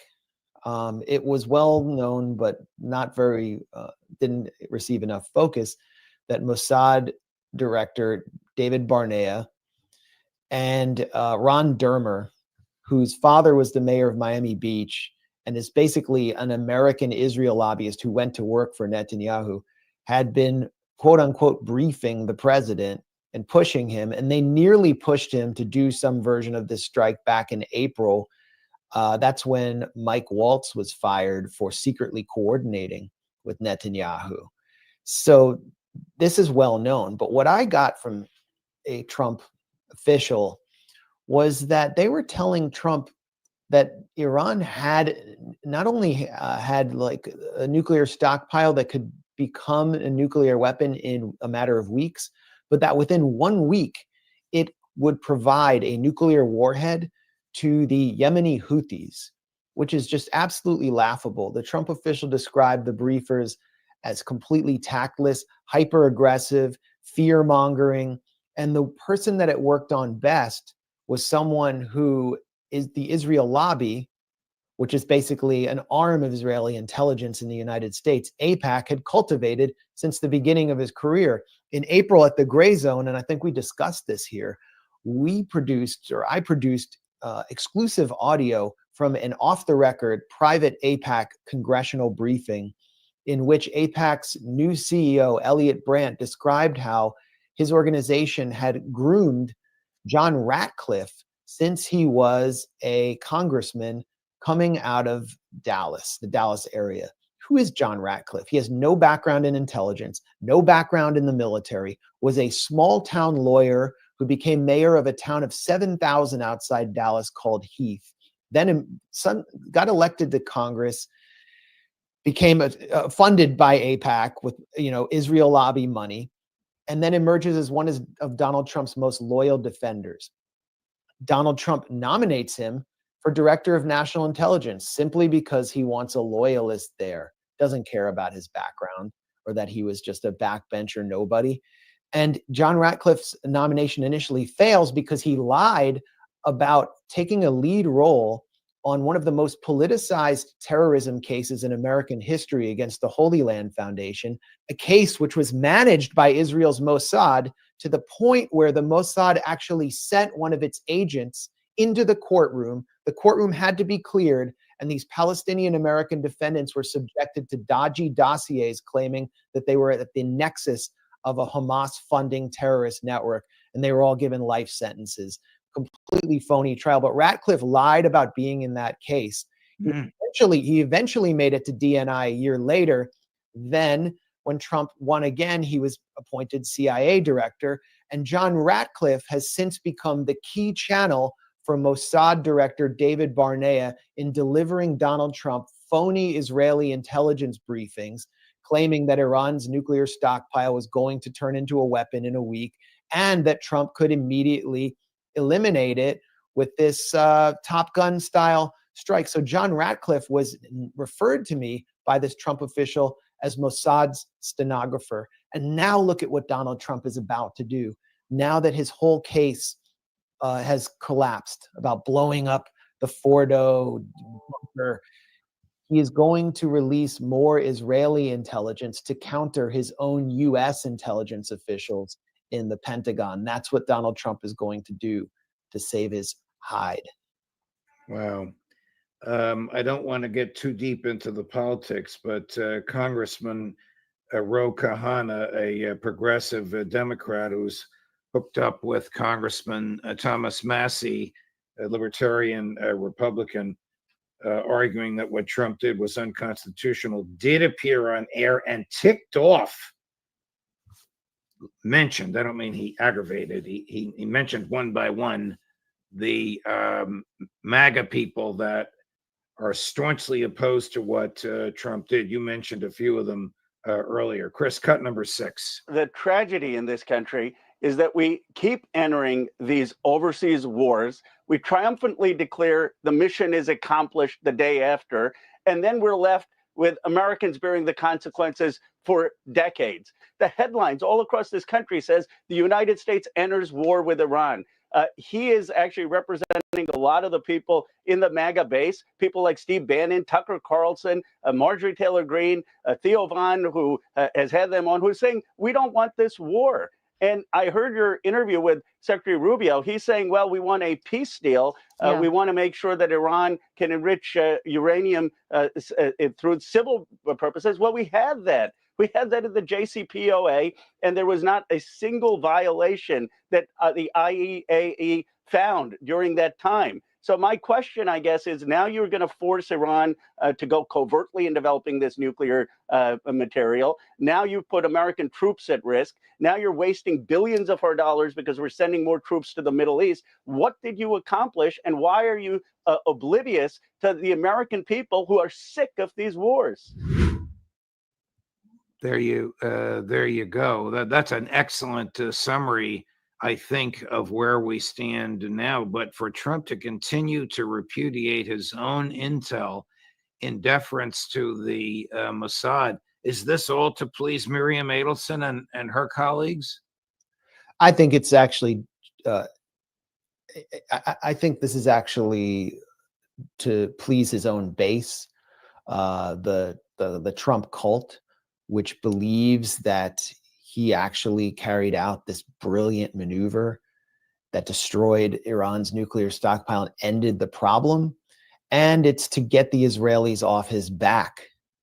Because if Trump can convince the world that the nuclear issue is over, that it was solved with one bombing run, and then he engineered this brilliant ceasefire, a permanent ceasefire in which all sides got to claim victory. And there was this choreographed exchange of symbolic strikes in which Iran got to save face by striking the Al Udeid base. Then Donald Trump's legacy is pure, and he's on the path towards receiving the Nobel Prize, for which he was nominated by Pakistan just 24 hours before his strike. It all was perfectly choreographed, but it's not going to go the way Trump wants, because it was all based on a lie, because the Israelis are going to violate his ceasefire again and again, as Trump complained in the Rose Garden. He said the Israelis were breaking the ceasefire, and he was disgusted that they dumped munitions over Tehran in violation of the ceasefire and forced a 12-hour extension. And he said they don't know what the F they're doing. And he also has acknowledged that Israel was hit very hard by ballistic missiles. So Trump is actually very unhappy with Israel. He's afraid of what could come next. And he sees his entire master plan potentially collapsing, as the Israeli military chief of staff, Eyal Zamir, has said that the war is not over. This was just a phase. The Israelis will never honor a ceasefire. They are in a race against time, and their colonial psyche of existing in this kind of European reality where they never experience any damage while they're carrying out a one-way war of extermination was punctured by Iran's retaliation. So I think with Trump's lie being exposed, with Israel feeling like it's in a race against time, and with Donald Trump's strike destroying the inspections regime, which limited Iran's nuclear enrichment, I think we're set for another phase of conflict that Trump has just unlocked with this foolish strike. Here he is at his incoherent worst when he used the F-bomb. Chris has bleeped out the F-bomb. Well, I thought this was pretty coherent, but yeah. You can tell what it is. Cut number 15. Israel, as soon as we made the deal, they came out and they dropped a load of bombs, the likes of which I'd never seen before. The biggest load that we've seen. I'm not happy with Israel. You know, when I say, okay, now you have 12 hours, you don't go out in the first hour and just drop everything you have on them. So I'm not happy with them. I'm not happy with Iran either. But I'm really unhappy if Israel's going out this morning, because the one rocket that didn't land, that was shot, perhaps by mistake, that didn't land. I'm not happy about that. We basically have two countries that have been fighting so long and so hard that they don't know what the they're doing. Do you understand that? Did Netanyahu cry uncle? Did he recognize the devastation that the Iranians had caused, and how he and Mossad and the IDF had underestimated? Some of them have said this publicly. I think Ben Gvir may have. How they underestimated the strength of Iran. Did they call up Trump and say, you got to get us out of this mess that we started? Well, first of all, on Trump's comments, that's the most daylight I've ever seen between the U.S. and Israel after Trump does what Israel wants. You know, Bill Clinton privately complained. Every president has hated Benjamin Netanyahu. Bill Clinton privately stormed out of a meeting with him and said, you know, who's the effing superpower here? Right. Donald Trump's saying it openly.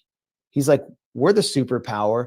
what are these? What is this small little foreign country doing, trying to interrupt my diplomacy? And Steve I Bannon always is saying, assume when he says things critical of Netanyahu or Israel that it's a stunt, it's a deception. well, he's trying to recover his dignity because Yeah. he's under fire from his former chief of staff, Steve Bannon. And it was Steve Bannon who actually said in his latest War Room broadcast that Israel needed the ceasefire, that Israel was threatened, that Israel was weak. And Israel thought Netanyahu was under the delusion that after assassinating Nasrallah, forcing a ceasefire with Hezbollah, after regime change in Syria 2 months after that, 3 months after that, that he could turn his attention to Iran and put Gaza on the back burner and just let the genocide simmer, and that he could score this devastating blow that would lead the US into eliminating Iran's nuclear program. That has failed. In the first day of Israel's assault on Iran, Friday the 13th, it looked like Iran was completely unprepared, that they were stunned, and that they would not even be able to respond. Hours later, over 100 ballistic missiles descended on Israel and penetrated the Iron Dome, the Arrow, the multi-billion-dollar THAAD system, and US destroyers were trying to knock down ballistic missiles. They couldn't do it. And with that, Israel's colonial psyche was penetrated. And this continued day after day, Israelis experiencing some version of what Gaza had been experiencing for the first time. They had to choose between possibly being buried under the rubble or sweaty night after night in the shelters. And this really has shaken Netanyahu.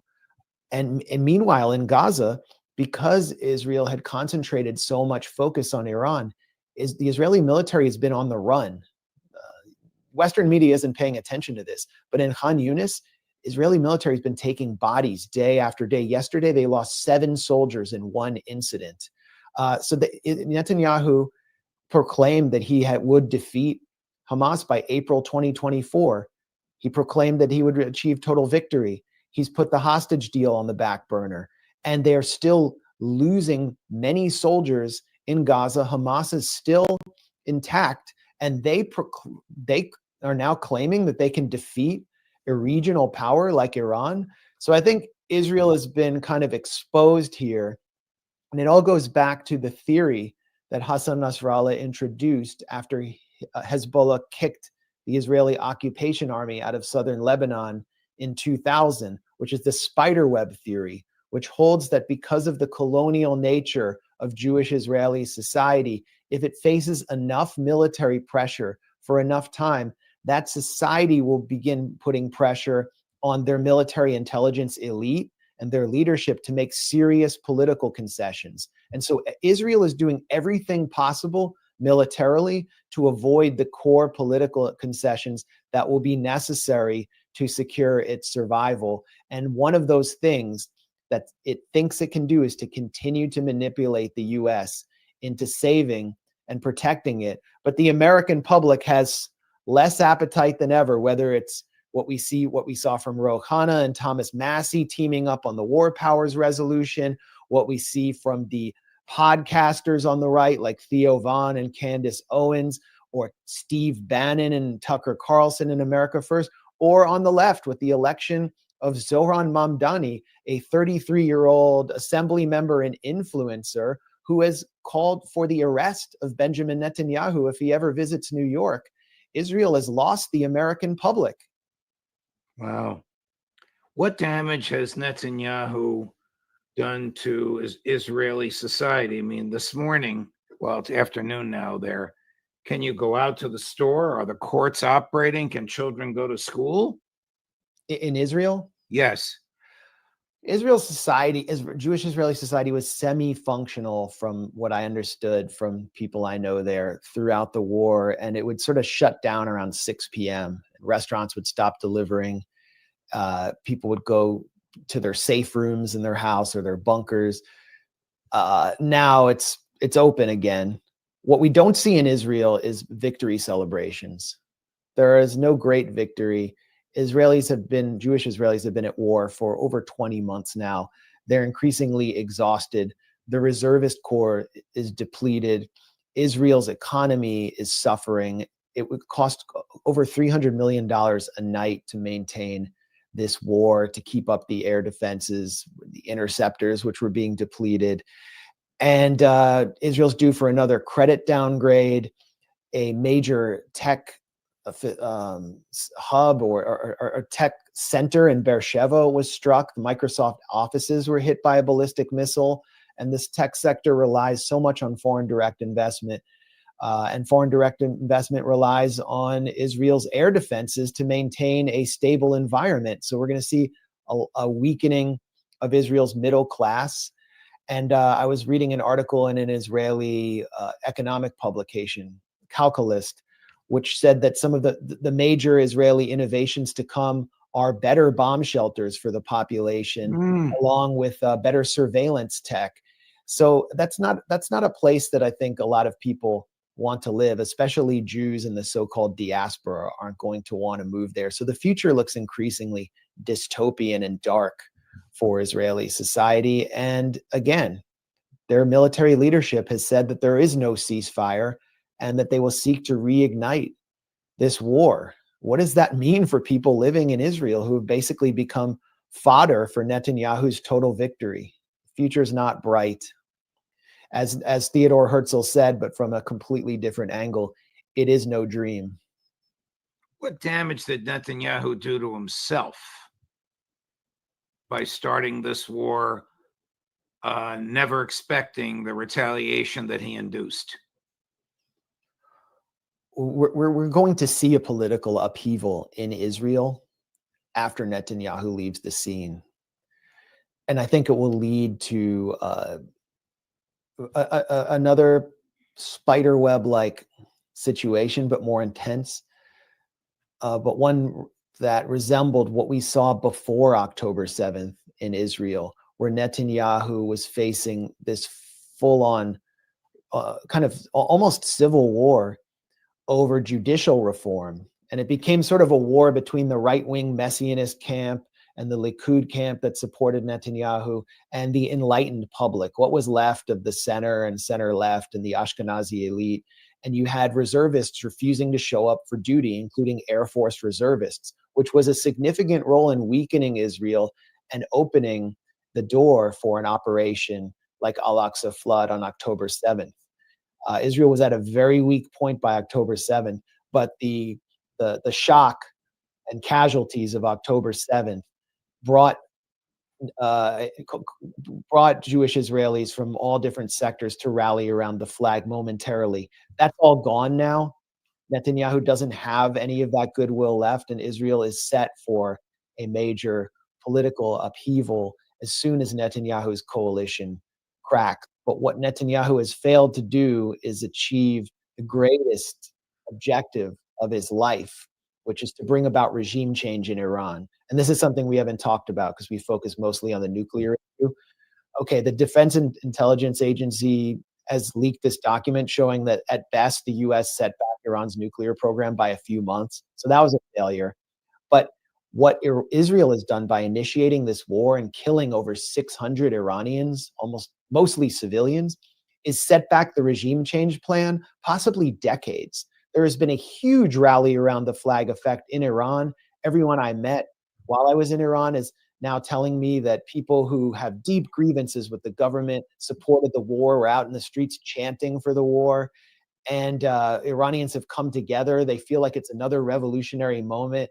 The hybrid weapons of Western and Israeli regime change channels like Iran International, BBC Persia, the Western media are totally discredited inside Iran right now. And so Netanyahu has achieved that. And then finally, in the US, Netanyahu has achieved the disdain of a part of the American public that he always counted on as the most reliable part of his base, which is Republicans. According to a new CNN poll, only 20% of Republicans under the age of 45 were enthusiastic about Trump's strike. And, look at what their influencers are saying. They're just disgusted with the whole thing. So politically and psychologically, Iran has won this round, and Israel, it's a self-inflicted blow by Israel. Chris has just captured from about 30 minutes ago. President Trump and Secretary Hegseth becoming irritated and defensive during the president's presser in Brussels. And I can't wait to see it, so we're going to watch it together. Chris?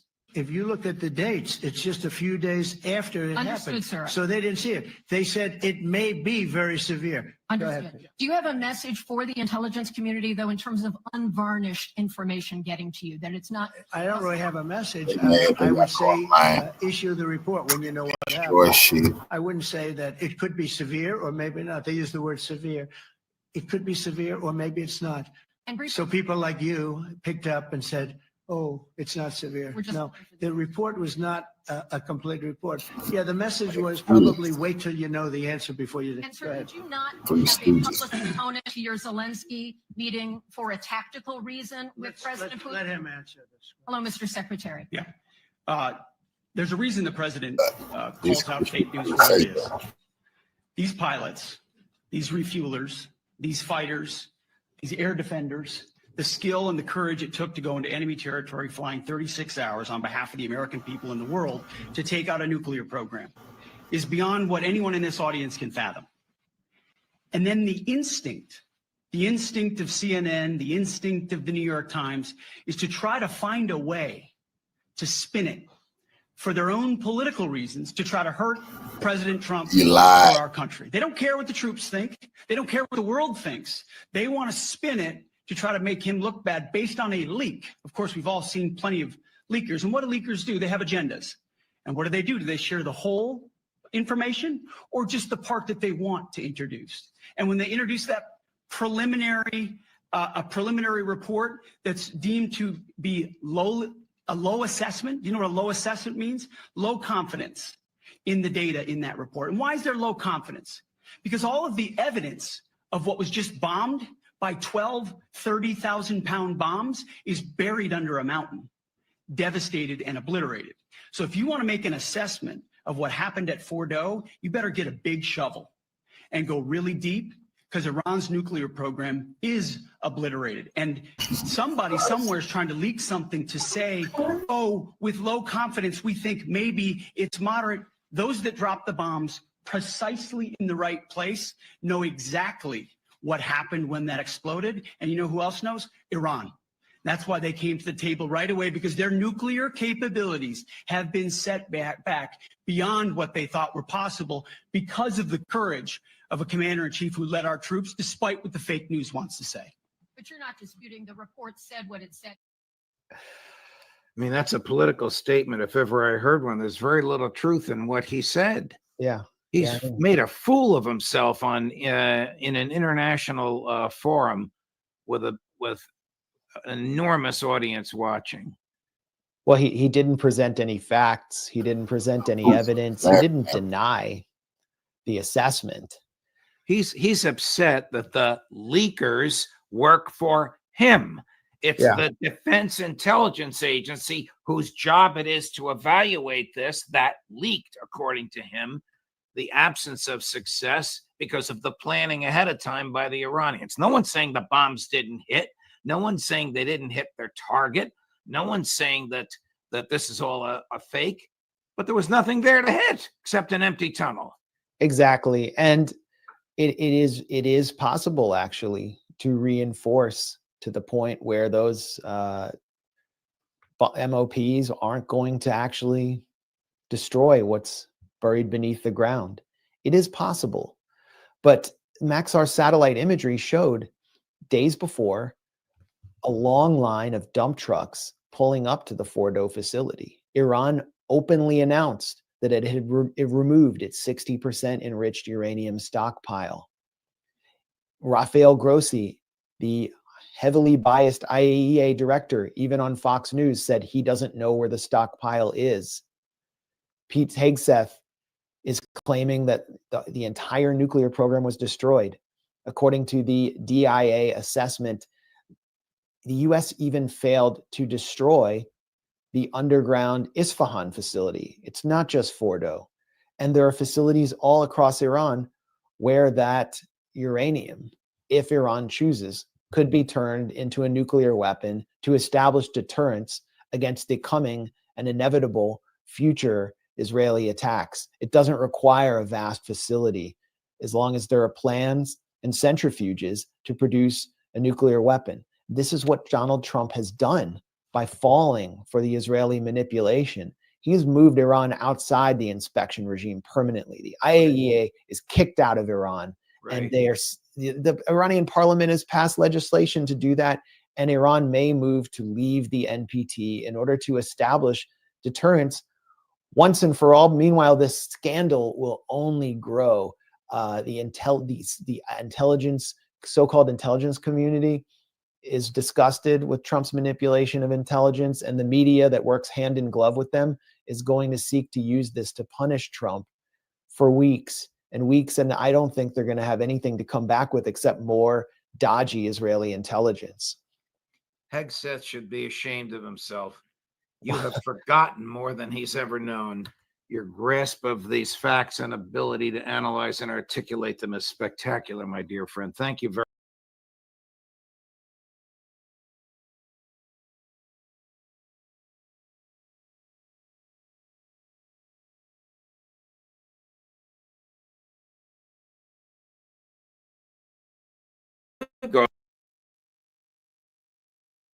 the summit with you. You were there at the summit, and we're talking about next steps. I mean, we agreed that the summit was just the beginning of a journey. So now how do we actually proceed down that path? It's interesting. I'm in talk with some Iranians, and we may try to pull a similar citizen to citizen summit with Iran, just so the American people can get to know the Iranian people better. But there's politics involved in that, so that's tough. Certainly. Then we've got Trump Watch coming out again, doing an interview to talk about the war and the role that nuclear issues played in the war. Got my book, Highway to Hell. It's more relevant now than ever before. It deals with the threat of nuclear war and America's nuclear policies. And it's just, I continue to write and continue to do interviews such as this. So just staying busy. All right. Highway to Hell, the Armageddon Chronicles 2015 to 2024. That's available in paperback. You can see it right there, Scott Ritter. Make sure you get your copy immediately, and we'll keep up with all of Scott's good works and see whatever we can do to get involved. And, Scott, I think your event that you had to kind of get the American people and the Russian people to get acquainted. Now you're hearing that maybe perhaps Iran, other countries. I think it's the start of something big because as one of the things that you have to do is demonize people if you want people to hate the Russians, the North Koreans, the Chinese, the on and on and on. And when regular people get to know regular people, they usually get along because regular old people got so much in common. So this is good work. And I think you have opened a door, man. I think you've started something that a lot of people are going to look at and say, hey, that's a model that we can move forward with, and hopefully good things can happen. All right, let's get started. All right, I'm going to throw this at you, get your thoughts. My immediate response after looking at this. Now, don't get me wrong. I'm not saying that the U.S. is like, oh, okay, this is so Israel's like, oh, it's done, we're finished. But for this particular leg of the journey, shall we say, I see, but Israel had goals. They didn't reach their goals. They got the living crap knocked out of them with missiles. Did they get some punches in? Yeah, but the big thing they lost was the legacy, the at least appearance of escalatory dominance in the region. Anybody in the region better not touch us or we'll knock them out. Well, they got Revolutionary salute to our Queen Toolbox Evolution for the donation to the war chest. Revolution is way life. She said, thank you, brother. Thank you, Queen, for supporting the House Revolution. Help me keep the lights on. Salute. Their nose bloodied. And that is the big thing that the U.S. and Israel wants. The legacy, this everybody in the region knows you mess with Israel, A, they'll punch you out, and B, if they don't punch you out, big brother Uncle Sam will come in and punch you out. And when it all came down to it, Israel got their nose snubbed, and Uncle Sam came in and said, that Straits of Hormuz thing crashing our economy. I don't know how good an idea that is. And things are evening out a little bit. Anyway, your thoughts. I'll throw all that at you, Scott. Your thoughts.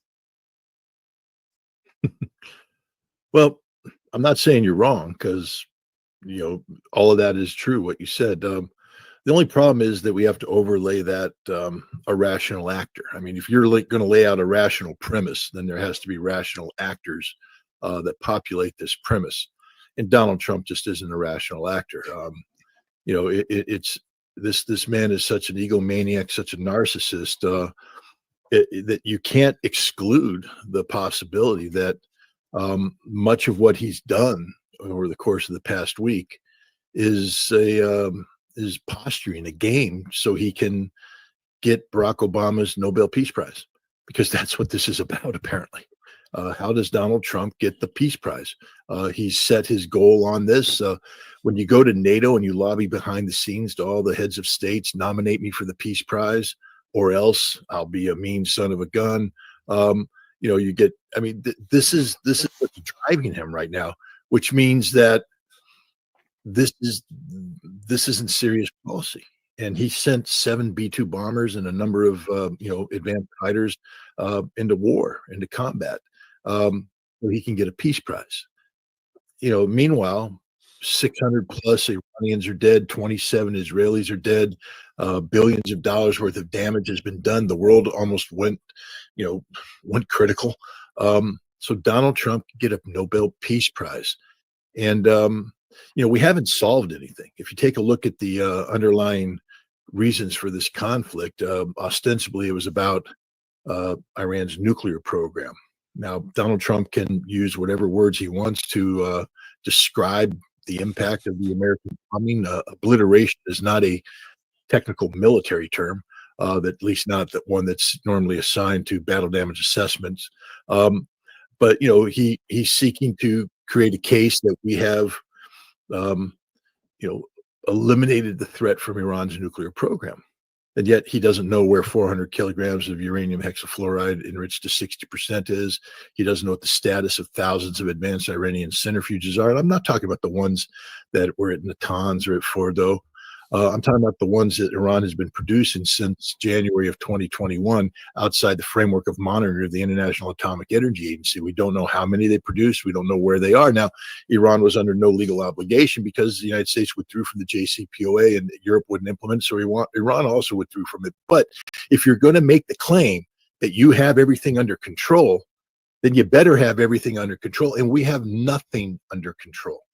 We don't know where this material is. We've given Iran every excuse possible to, actually pursue a nuclear weapon. We haven't retarded that at all. If they've evacuated critical manufacturing equipment, there are dozens of sites under mountains all around Iran that are evacuation sites that could be readily converted into temporary manufacturing facilities if Iran wanted to pursue a bomb. So the president, he put everybody at risk to score some cheap talking points to help promote a Nobel Peace Prize campaign, but he hasn't solved the underlying issue of Iran's nuclear program, which is a problem. Because now, the president said zero enrichment. Iran says no, there's going to be enrichment. How do we jump that hurdle? And we even have more complicating factor. The IAEA has been pretty much, the relations between Iran and the IAEA have been suspended for just cause. But do people not understand the ramifications of this? Let me just break it down for you so people get it. Iran had a nuclear program. It was being monitored with some confidence by the IAEA, so much so that Rafael Grossi could go before the international community and say, yeah, I know I wrote that really bad report, but it had nothing to do with weaponization. Actually, there's no evidence that Iran is moving towards a weapons program. And that was an assessment that was fresh at the time Israel bombed. But now Rafael Grossi has to say, we've been notified by the Iranians that they've taken security measures. They're doing things that we don't know about. Herein lies the problem. And then we bomb these sites. Now, I'm telling you, as a former weapons inspector of a nation that got bombed, when you bomb something, things get blown up. Israel brags about hitting the Iranian archives, nuclear archives. That means they've destroyed data, they've destroyed documents. So when this is all said and done, and it's going to take a long time for the IAEA and Iran to repair their relationship, if ever. When the IAEA comes back to resume monitoring, there is now a gaping hole of unknowns which are unverifiable. This is the trap that was set for Iraq. How do you prove a negative? Iraq says, well, you blew it up. It doesn't exist anymore. Well, prove to me that you had it. Well, you blew up the documents. I don't have that anymore. Well, then we have to carry out forensic investigations. And now the process goes on forever. Why? Because this is never about the Iranian nuclear program. This has always been about regime change. And Trump and the Israelis are on the same page. Regime change. You can't believe a word coming out of Donald Trump's mouth about wanting to do better, lifting sanctions, this, that, or the other thing, because the man lied. He created a negotiating premise that lulled the Iranians to a false sense of complacency to facilitate an Israeli surprise attack. So that's where we are right now, with unfulfilled objectives of regime change. They tried it early on. Notice Donald Trump. I mean, he brags about the Israeli surprise attack and then immediately implicates himself. Says, yeah, I was part of this. I helped set him up. This is all subterfuge. And then he jumps in with regime change. We don't want to do it, but I know where you sleep. I know where you are. Khamenei. While the Israelis are saying, yeah, we want to pretty much do this thing. And then when the Israelis fail to deliver, he gets mad at the Israelis. Angry because, wait a minute, this is supposed to be the knockout punch and you didn't deliver it. And now I'm in a trap. And so he drags this thing out until he finally gets the opportunity to do his grand peacemaking deal. But Khamenei's still in power. The nuclear issue is unresolved. This hasn't gone away. This has just begun. Well, again, you got to add this. They sent the message to a lot of countries around the world. There are a lot of people thinking, maybe we should get a nuke. The people that might have not before. The message to a lot of people is, holy crap. If they say to country X, whatever it is, Liechtenstein, I don't know. Hey, you might blah, blah, blah. Are you trying to get a nuke? The IAEA. What's Liechtenstein going to say? Oh, hell no. If the IAEA comes in, they'll tell people where our scientists are or where this is, or they'll kill them. Nobody trusts. You have fully discredited the IAEA. Literally, they were just like marking people for death, so it appears. So to me, the IAEA is now... Who in the world would trust that? No, nobody in their right mind. Number two, everything that Trump says, or the government says, the U.S. government says, yeah, we're thinking about this with China or Cambodia or France, whoever the hell it is. Anybody, I'm saying on a day-to-day basis, like you say, well, we're not sure. We can't trust a word that they say. Well, maybe they're really setting somebody up for no good. I've never seen the level of distrust that's been created here. And there's been a lot of distrust of the U.S. They've stabbed a lot of people in the back and invaded countries and overthrew people and things like that. But the level now to say, I'm negotiating with you for a peaceful outcome, attack you when you turn your back, and then laugh and say, ha, ha, ha, boy, we sure set them up, didn't we? Ha, worked well. Now they're going to be destroyed. And we killed the people that we were negotiating with. And then afterwards go, yeah, I guess everything is okay. Let's go back to normal. Things will never go back to normal. You can't negotiate with anybody. What the hell are the Russians thinking right now, as if they didn't already know? Well, I mean, I think the sheep's skin is off the wolf, so to speak. Trump at NATO, I mean, suddenly Zelensky's a good guy, and we're going to start to find patriots to give to Zelensky. And maybe the problem's Russia. And then his words, maybe Russia's the enemy after all. I mean, this man is just insane. He's literally, we've elected, we had a brain dead president, meaning, brain non-functioning, but now we have a man-child, an ADHD, person off his meds who's just bouncing all over the place.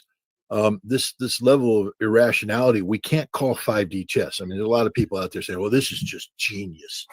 Geniuses don't post in all caps. Geniuses don't use words that are meaningless. Geniuses don't react emotionally to every little thing that happens. Spoiled children demand to get their way all the time, or they throw a temper tantrum. Donald Trump is incapable of sophisticated negotiations. He's the greatest businessman in the world, a dealer. he's bluffed his way through a whole bunch of things.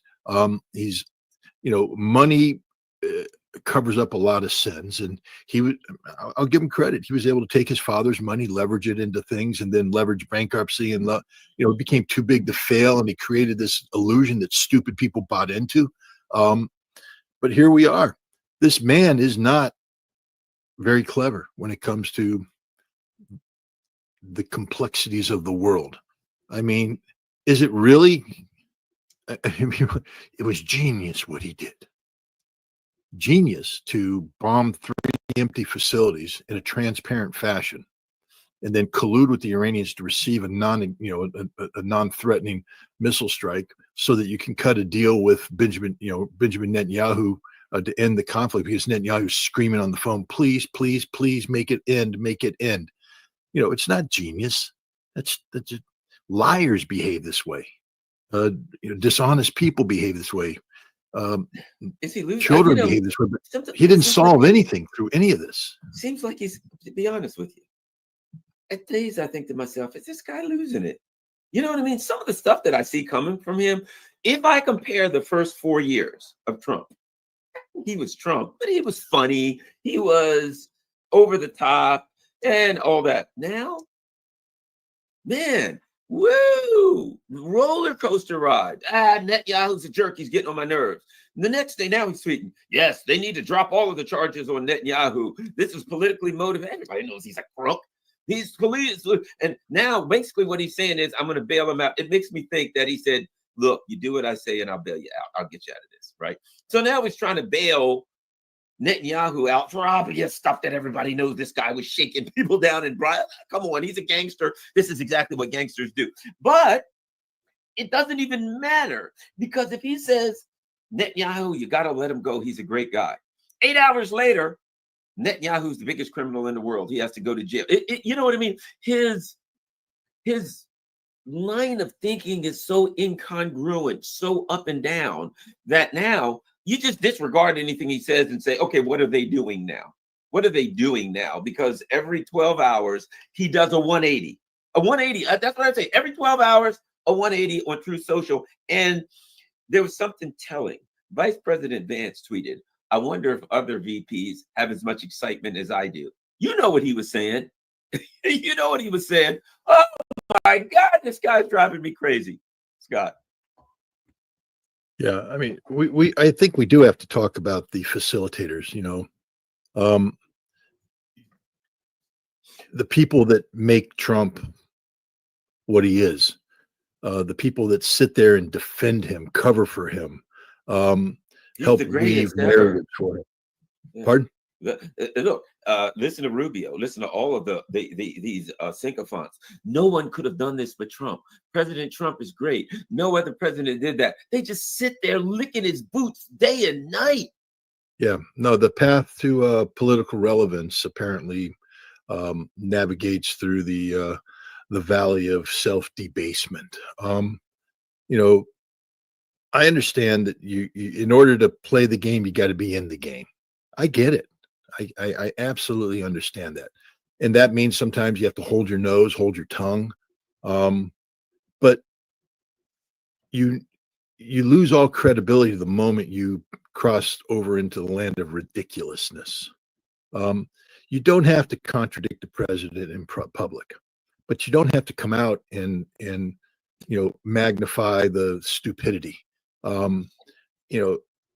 It's embarrassing. But because everybody has been doing this with Trump from day one, because he comes in and he throws money around, he makes you feel important, makes you feel big, but it's not about you. It's never about the other. It's only about Donald Trump, only about Donald Trump. He is the center of the world, the whole thing. And he will dispose of you because there's apparently an endless line of people that are willing to come in and just do anything to get up there in that circle and to be around the Trump man, but the moment you wake up and have a moment of clarity and go, oh, wait a minute, then he turns on you, attacks you, dumps you, and then he moves on because you don't matter. The only thing that matters is Donald Trump.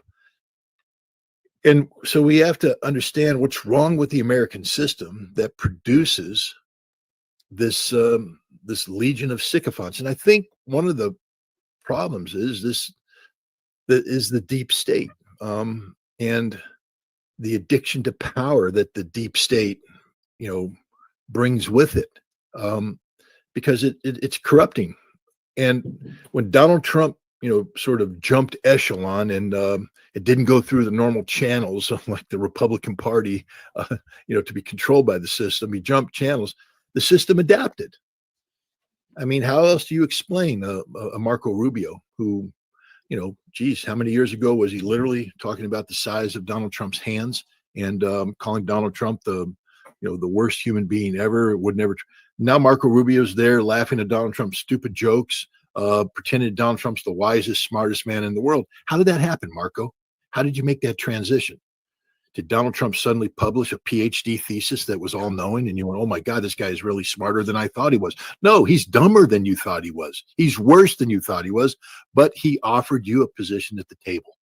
So you violated everything you claimed to stand for. And the same thing with Lindsey Graham, the opportunist. I mean, 1 minute Donald Trump, Lindsey Graham is another ADHD candidate, though. He's literally, doesn't know how to deal with Trump. But the point is, nobody has. Elon Musk was the only person that had the courage to finally call it out, to say this guy's nuts. And then he got attacked, and Donald Trump threatened to bring the weight of the U.S. government down. Oh yeah, this is Donald Trump who signed a presidential executive order saying that we don't politicize, the justice system. Yep. But the moment that Elon Musk started saying, hey, guys, this ain't what it seems. This man just squawks and he lies and oh, we're going to withdraw all your contracts. We're going to be investigating you. And I mean, I would hope that any judge that looked at it went, what are you talking about? So the trigger of your investigation was Elon Musk saying that what you're doing is stupid. And that's what triggered the investigation, because that's what it looks like to me. Yeah. So Donald Trump is, a hypocrite. He's a narcissist. He's an egomaniac. He's an ADHD special needs child. I mean, all we need to complete the picture of Donald Trump is a football helmet and a short bus. Stick him in the back seat and let him lick windows, because that's really all he's qualified to do. But now he's the president of the United States, and everybody's pretending that he's the greatest man in the world. The other part of it is this: the deep state knows a simpleton like that, a very simplistic person, there's a reason that they're kissing his butt to get him to do what they want, right? So the deep state can say, we want to do this, kiss Donald Trump's butt, tell him this, and he'll do it. They have so many psychological profiles, so many psychological, minds sitting around tables. Okay, we want Donald Trump to do this. How do we get him there? First, you tell him this, then you take him that. We'll take him here. We'll get him to do this. And then ultimately, when we come around in this direction, that's what he'll do based on his psychological profile. And he doesn't even know. And for instance, Israel, I just don't think it's over, because like you said, it's regime change, and they gave up on regime change. So Donald Trump's still wandering around talking about nuclear weapons and this and that, not recognizing that game is over. But they're sitting there saying, how do we get to the next whatever type of attack we're going to have on Iran? And they're dragging poor little simple-minded Trump around there. But I got to say this: Iran threw a monkey wrench into their game simply because, yes, did it have some holes in its air defense system, which I think may be helped by other entities to be plugged? Fair enough. But they showed that they were able. I've said this, Scott. This is what I learned very, very early. One of the first things my instructor taught me with self-defense. If somebody attacks you, this is his words: punch your way out of it. Never, if you're attacked, throw your arms up and fall, because they're just going to beat you to death. If somebody attacks you, attack. Throw punches, kicks, bites, anything you can. Pick something up and throw it. If somebody starts throwing punches, you have to punch your way out of it. You have to attack, make them go on the defensive, right? Counterattack, always. And when they got their footing and said, okay, we got a little air defense, this and this, they started throwing missiles back and they counterattacked. And what they showed was, once they went on the counterattack, they were able to get the initiative. And you can argue of who do the most damage, but they're so much bigger that if they can do damage, Israel has to kind of back down. And they demonstrated something, and that is Israel does not have some kind of a decided escalatory dominance in the region, that Israel just doesn't want to go face to face and do a conventional battle with them because they can do so much damage to Israel so quick that Israel can't afford that, and the U.S. can't afford that. I think that is an important dynamic that's changed. What has changed, I don't know, but I'll ask you, Scott. Look, the way I view this is that we had two punch-drunk fighters. They were in the ring, and they were just knocking the snot out of each other, but they were both punch-drunk. We can't, as much as Iran was delivering decisive strikes against Israel, and Israel won't acknowledge it. They still won't talk about what's really happened. They put out some figures about, destroyed apartments. They made it sound like civilian infrastructure, but they've ignored the fact that their air bases were hammered, that Haifa was hammered, that critical infrastructure was hammered, intelligence facilities were hit. They don't want to talk about that. But the Iranians just buried 30 of their most senior military commanders. And they were killed because Mossad had very good intelligence on the Mossad had penetrated the secure communications infrastructure of Iran, and was able to mimic a call that got everybody to appear at one time in one place. And the Israelis dropped a bomb near the end of the war, killed everybody. And from the Iranian perspective, you're taking these blows and you're going, I don't know how to stop this. Yes, we can keep firing missiles, but every day the Israelis, they're finding out where we're at and they're killing us. We need this thing to come to an end until we can reset and move on. So the Iranians needed to stop this war as much as the Israelis did, I believe. I believe the Iranians were getting hit really hard where it hurt. And they needed to stop this war because, yes, they could keep firing missiles, but the question is, they're going to run out of generals before they run out of missiles. So I think the Iranians also had to stop this conflict because they needed to do reset. Their air defense was gone. That's the other thing. I mean, if you remember, True Promise 2, this Pepe Escobar wrote a story about an F-35. They got lit up, and he was like, the Iranians got the best things in the world. They lit it up. The F-35 had to run. A sparrow can't fart over Iranian airspace without being detected and shot down. None of that was true. None of that was true. The Israelis eviscerated Iran's air defense, and Iran was left, not defenseless, but exposed. The Israelis were able to put bombs on target anywhere they wanted to in Iran. That's the truth. And if you're the Iranians and yes, you're still firing your missiles and you're still doing damage, but the Israelis now have the ability to drop a bomb anytime, anywhere, and they have good intelligence, and they're tricking you into doing things. You don't know how they're doing it. The situation's out of control. You have to hit pause. And so the Iranians hit pause too. Now, hopefully they are able to take advantage of this. My dogs are like, yes, don't pause, Iran. Keep fighting. Keep up the struggle.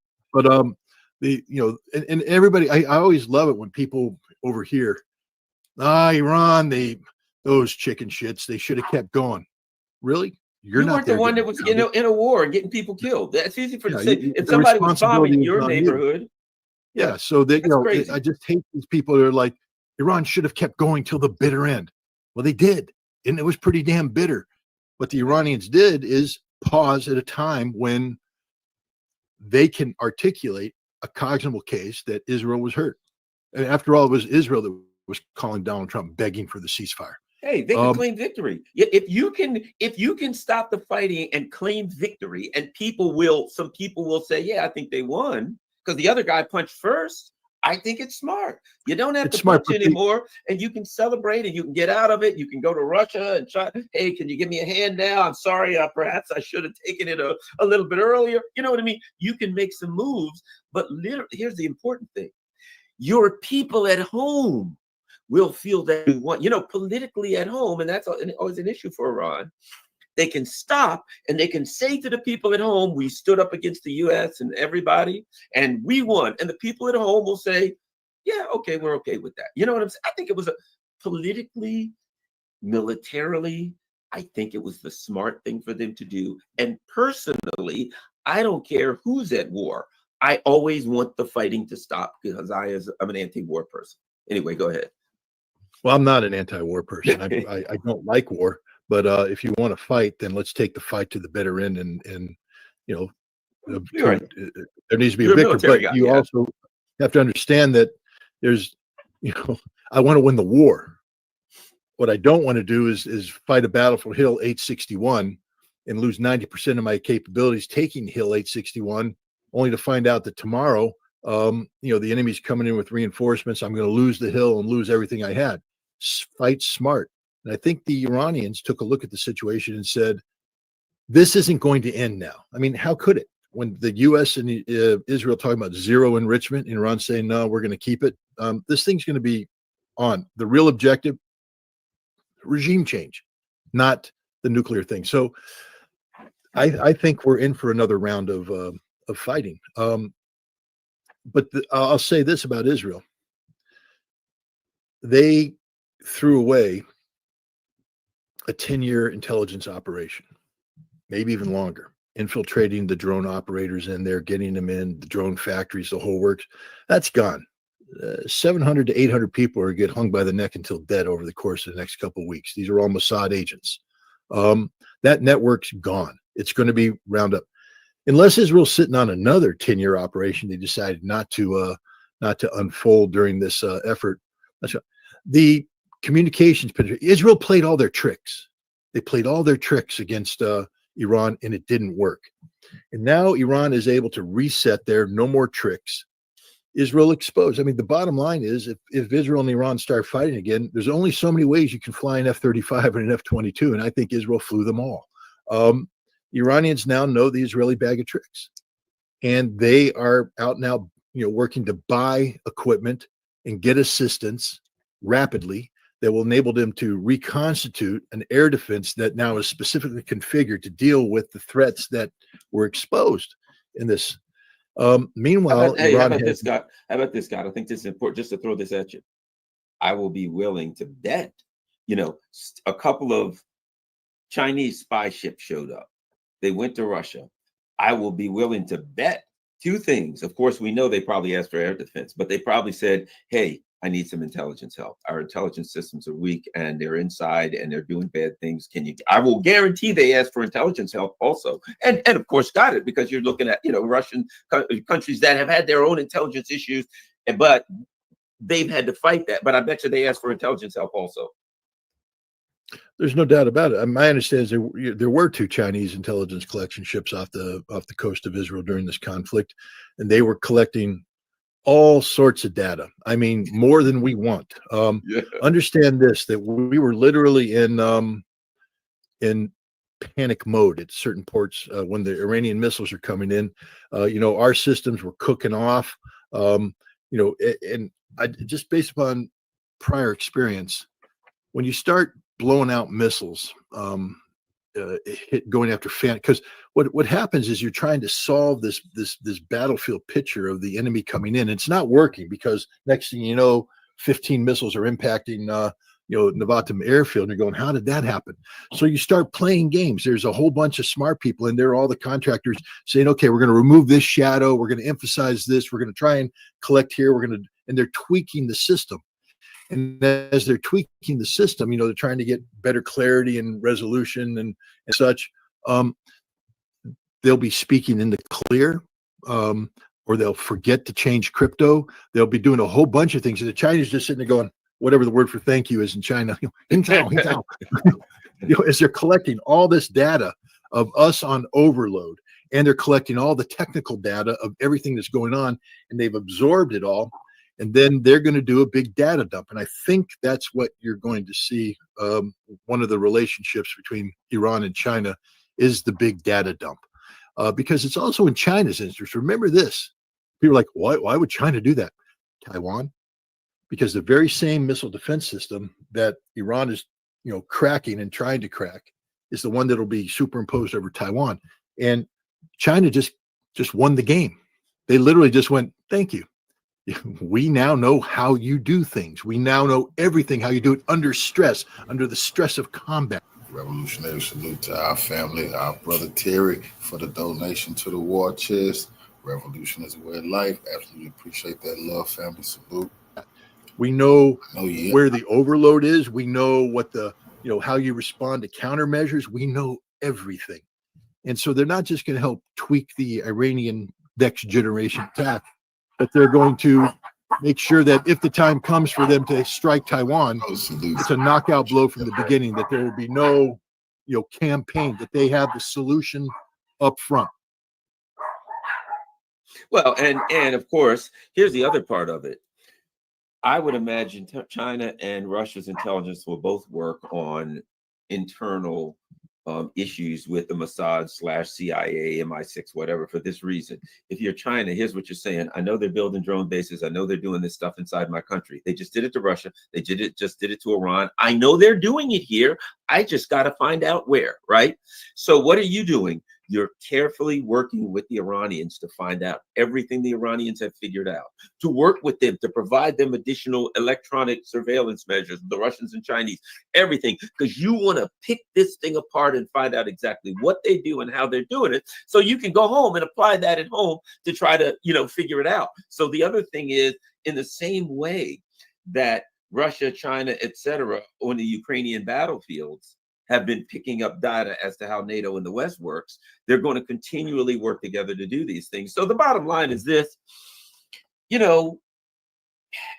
horrifyingly, it's kind of an unofficial world war going on here, where the U.S. empire is trying to take everybody else down, and so we can remain in charge. But everybody else has been inspired to work together. And I think that it wouldn't surprise me if there's some deals signed where maybe Iran comes under Russia's nuclear umbrella or something like that. But anyway, let's go. Let's wait. Well, we have but so much time left. Let's go to Ukraine. Am I mistaken? Is there anything left in the Luhansk region that the Russians haven't taken? It seems to me like Luhansk is done. Luhansk is 100% Russian controlled. They had 99% of it, but there was this one little fortified village complex in the southwestern corner of Luhansk that was holding on for dear life, and the Russians having a hard time cracking it, but it's cracked.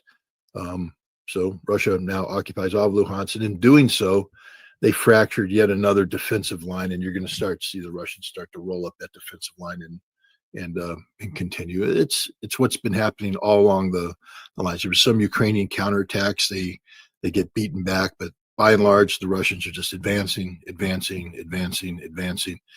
the Ukrainians are getting weaker and weaker and weaker. It's curious. Syrskyi, the general, came out and he's trying to impress people on the how Ukraine has evolved. He said, early on we were doing battalion-sized strong points. But then we said, that's not working for us. So we went to company-sized strong points.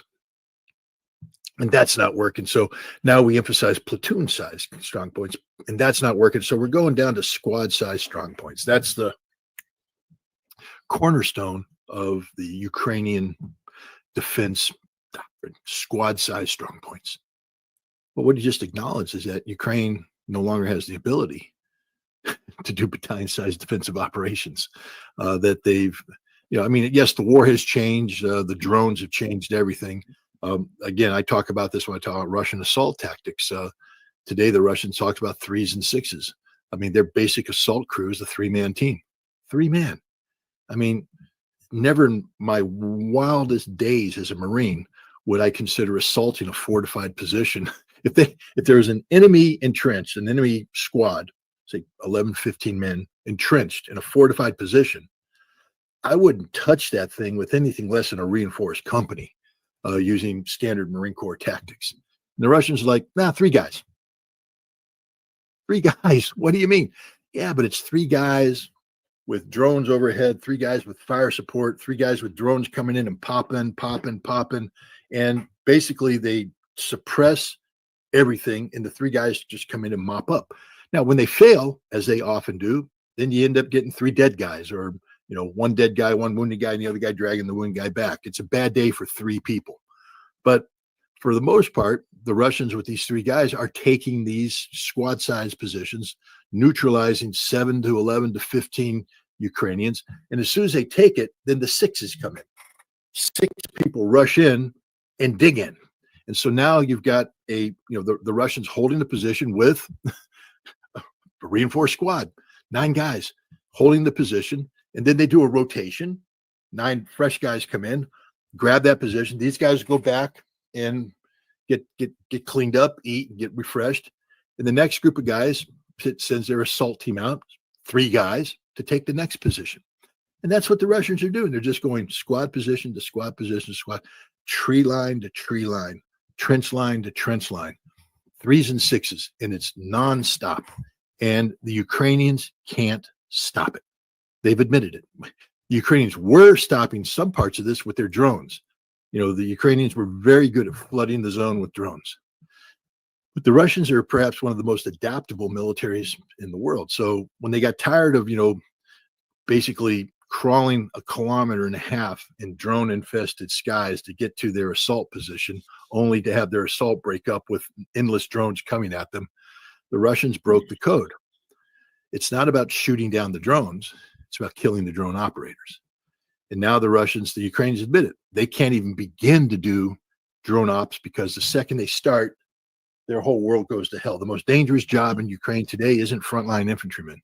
It's drone operator, because the Russians have made killing you their number 1 priority, and they've broken the code. The Russians, using AI, have basically, they collect data on how drones operate. So, because your drones, you have to come out in vehicles, you have to set up your communications, maybe you do an offset, a relay, but then you have to lay out your drones, and then your drones have to take off.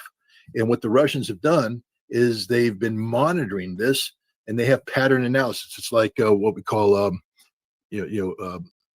patterns of life in the intelligence business. You're looking at what people do, what time they get up in the morning, things of that nature. Well, there's a pattern of life for drone operators. And now what the Russians have done is they've done predictive analysis based upon past tactical performance of the Ukrainians. The Ukrainians come in and they have assets pre-positioned, anticipating something. As soon as they collect something, bam, bam, bam, the Ukrainians say, we have to run. And as soon as they lose their drone coverage, that frontline squad position just became ripe for the picking. And now those Ukrainians are stuck. The Russians start hitting them with the drones. And again, you can be in a drug out position, and when that little, buzzing bomb comes at you, I mean, have you seen the videos? It's sort of frightening, where they're just sitting there and you're, and they're like, oh God, please don't come here. And sometimes it goes away, sometimes it comes there. Well, that's the reality of a Ukrainian squad. They get hit with artillery. There's no rotation, no sleeping. And then the drones come in. And then by the time they've been wounded, killed, confused, 3 Russian assault troopers come up and give them the opportunity to surrender or die. And it's that easy: surrender or die. And then the 6 come in, and it's repeat and rinse. But the Ukrainians have lost all control of this battlefield. They are literally in a constant defensive posture, being pushed back. Meanwhile, the Russians are just blowing up everything in the rear. There's no air defense, no meaningful air defense. Maybe that's why Trump sort of felt sorry for them, because now, we've sent all our air defense to Israel, but we have this ceasefire. And so now he's like, maybe I'll get some Patriots over to Ukraine. It seems to me that your thoughts, this NATO thing the other day was just an absolute farce. There, you got people kissing Trump's butt, running around, calling him daddy, whatever the heck. I mean, they're just absolutely, smooching up to his ego. Macron's now saying something about we might have to talk to the Russians. If you're the Russians, you're like, no, first of all, why would I talk to you, Macron? One day we're sending troops. The Russians must all be killed. They must be stopped. Putin's alert. The next day, maybe we'll talk to the Russians. The next day, we must arm so we can go to war with the Russians. Maybe we'll talk to the Russians. After what they saw, the Russians ain't going to talk to you. I'll put it like this: they'll get talk when they'll talk when they're finished doing what they need to do. NATO, to me, it's like watching an old Police Squad movie with Leslie Nielsen. You know what I mean? They're like, yes, we're going to 5%. 5%, your economies are all falling apart. 5% of nothing is pretty much not 5% of nothing. So I'm watching it and I'm like, this thing's crumbling. And if there's anything even to crumble, who could Russia? I mean, excuse me, NATO. Yes, this is the latest. We may have to go to Asia to deal with China. You can't do nothing. Anyway, your thoughts on this joke, this Marx Brothers comedy that is NATO now? Well, you remember earlier you said that the establishment has figured out Donald Trump, that you just basically have to stroke his ego, say certain things, and then you lead him down to the stream you want him to drink from. Yeah. So, I mean, I've never seen such servile behavior in my life from, what's supposed to be the world's foremost defensive alliance. Europe proved that they're not serious politicians. A serious politician would have challenged Trump as soon as he came off. Say, excuse me, Mr. President, what justification did you have under international law to strike Iran? Have you articulated that? I mean, we're not going to get into domestic politics. The politics between you and Congress is a domestic American thing, but we are all members of the United Nations. We'd like to know, did what you do conform to Article 2, subparagraph 4 of the Charter of the United Nations? Have you made a cognizable claim to the Security Council citing preemptive self-defense under Article 51? What was the nature of the imminent threat? And were there any alternatives to this imminent threat before you struck? You mean you were negotiating with them, so you can't make an imminent threat, because these guys are relying upon this man to come to their assistance if Article 5, the collective self-defense, promise made as NATO is ever triggered. And this man saying he's not bound by anything. He's not bound by international law. He's not bound by the Constitution. And you really expect now that he's going to do what he says he's going to do? And the way you dealt with him isn't that you didn't stand up to him. You just brought him in, called him daddy, and just sucked up to him the whole time. This whole thing was just a Donald Trump glorification charade. I mean, they did a dinner where they all just said, you're the greatest man in the world. There's a reason why we have so much money. It's because Daddy told us to save money. Daddy, you're so smart. Daddy, help us. Daddy this, Daddy that. NATO's a joke, a literal joke. They debase themselves. I'm not pro NATO at all. I'm actually, to be honest, sort of sitting there going, good. I mean, this is the final phase, the debasement phase, and eventually Europe will wake up and realize that NATO is ridiculous. 5%. First of all, that these are verbal commitments. We haven't seen it really. 5%. No. Spain said hell no. Yeah. I don't know if they held out, but France a month or so ago said, well, we're not going to be able to afford it. Now, of course, for the NATO meeting, oh yes, 5%. France is going broke. They can't afford it. Yeah, remember, none of the people there get to make that call. Good point. Even Trump doesn't get to make that call. It has to go to their respective legislative bodies. And there is some pushback around Europe about spending money on defense. They don't know what's going on, et cetera, et cetera. So again, this 5% right now is fictional. I'll believe it when I see it. I don't know how half these economies can afford it. They're basically in default mode as it speaks.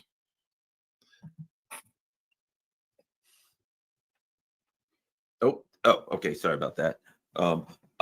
Yeah, I think you're right. And lastly, the other part of it is this. As I see it, NATO at this point has zero military capabilities. I was watching something the other day about what was happening in Iran, and they're like, okay, when the missiles fly or fired, right? Then you got a bunch of some NATO ships that are like in the Persian Gulf or whatever. Then you have some bases in Iraq that are bases, that they have different stuff. Then you have some other stuff in the Red Sea. So as these missiles fly, they're firing it from NATO ships and all, then some other ships. So they get like engaged by 4 different air defense systems before they even get to the Israeli air defense system. None of them should get through. And some of them are still getting through. But again, what are they doing? They're using up France is there. Their ships are there. England ships are there. Italy ships are there. So even as they have virtually zero capability, they're using up their air defense system, firing at ghosts. Apparently a lot of these missiles were duds and ghosts and stuff, the one they didn't have a warhead on them. But the bottom line is they've sent all of their tanks. They can't make anything. They don't have money. They don't have energy. And now, to me, NATO is fully demilitarized. I'm reading that the U.S. is saying, well, we can keep supplying missiles and stuff to Israel, but they're using them at an alarming rate.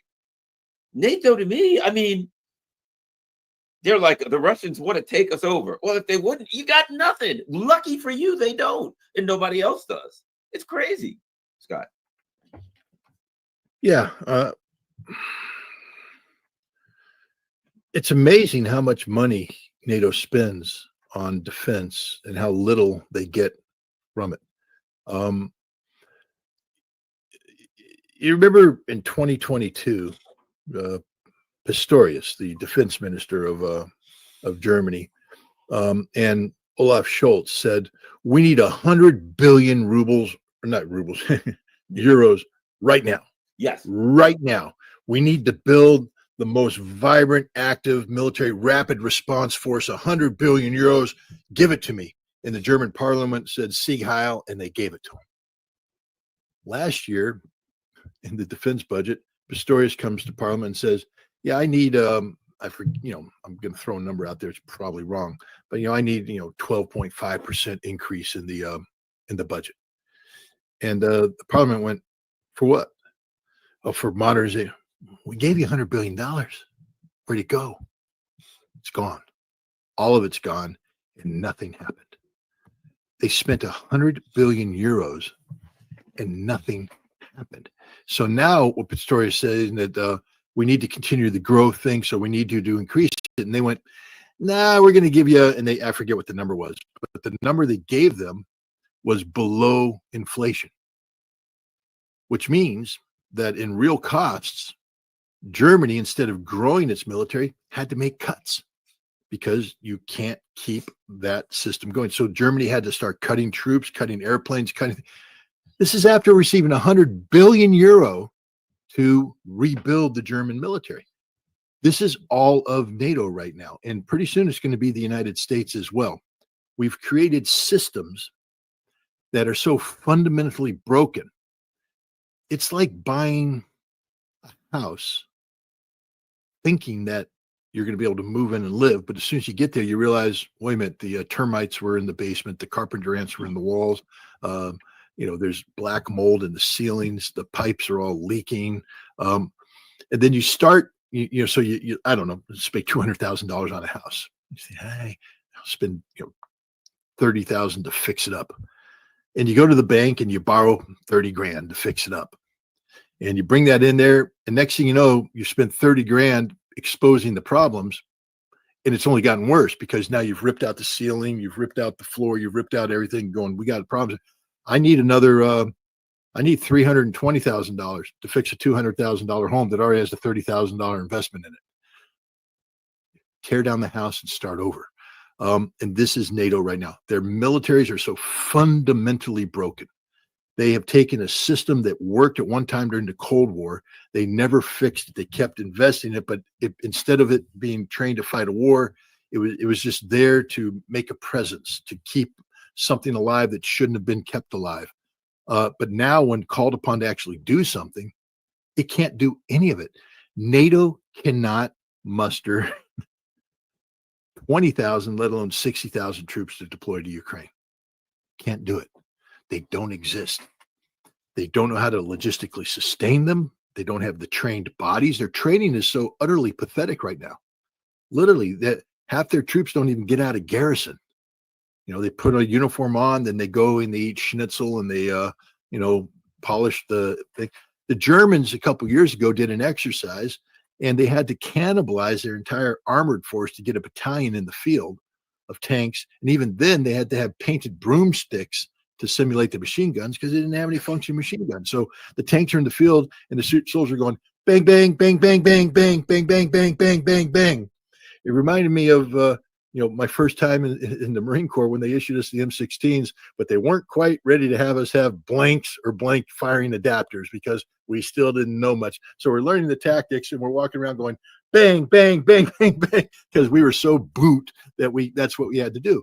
Well, these are the guys that are supposed to fight wars. They're out of basic training. They're in the barracks. They're ready, supposed to be able to go to war, and they're running around the tanks going bang, bang, bang, bang, bang, bang, bang. And these guys want to take on the Russians. I'm not saying the Russians are perfect. I'm saying the Russians know how to fight, and the Russians know how to kill. And that's sort of the biggest obstacle we're going to face, because when all these little softy Europeans from their little woke societies finally have to close it with and destroy the enemy through fight, and the Americans are the same way. I mean, we can talk tough. I went to NTC. We did this in NTC, National Training Center. You knew you weren't going to die. So suddenly it's very easy to be a training hero. Men up, fix bayonets, go forward. And the controller comes in and goes, "You're dead." "Oh, darn, I did something wrong. We're dead. Let's do it again." Well, if it's reality, you're dead means you're dead. It ain't doing it. The Russians already went through that phase. 2022, they sort of learned, oh, dead means dead.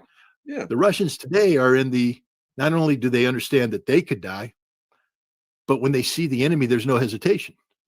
Dead, dead, dead. We're going to be.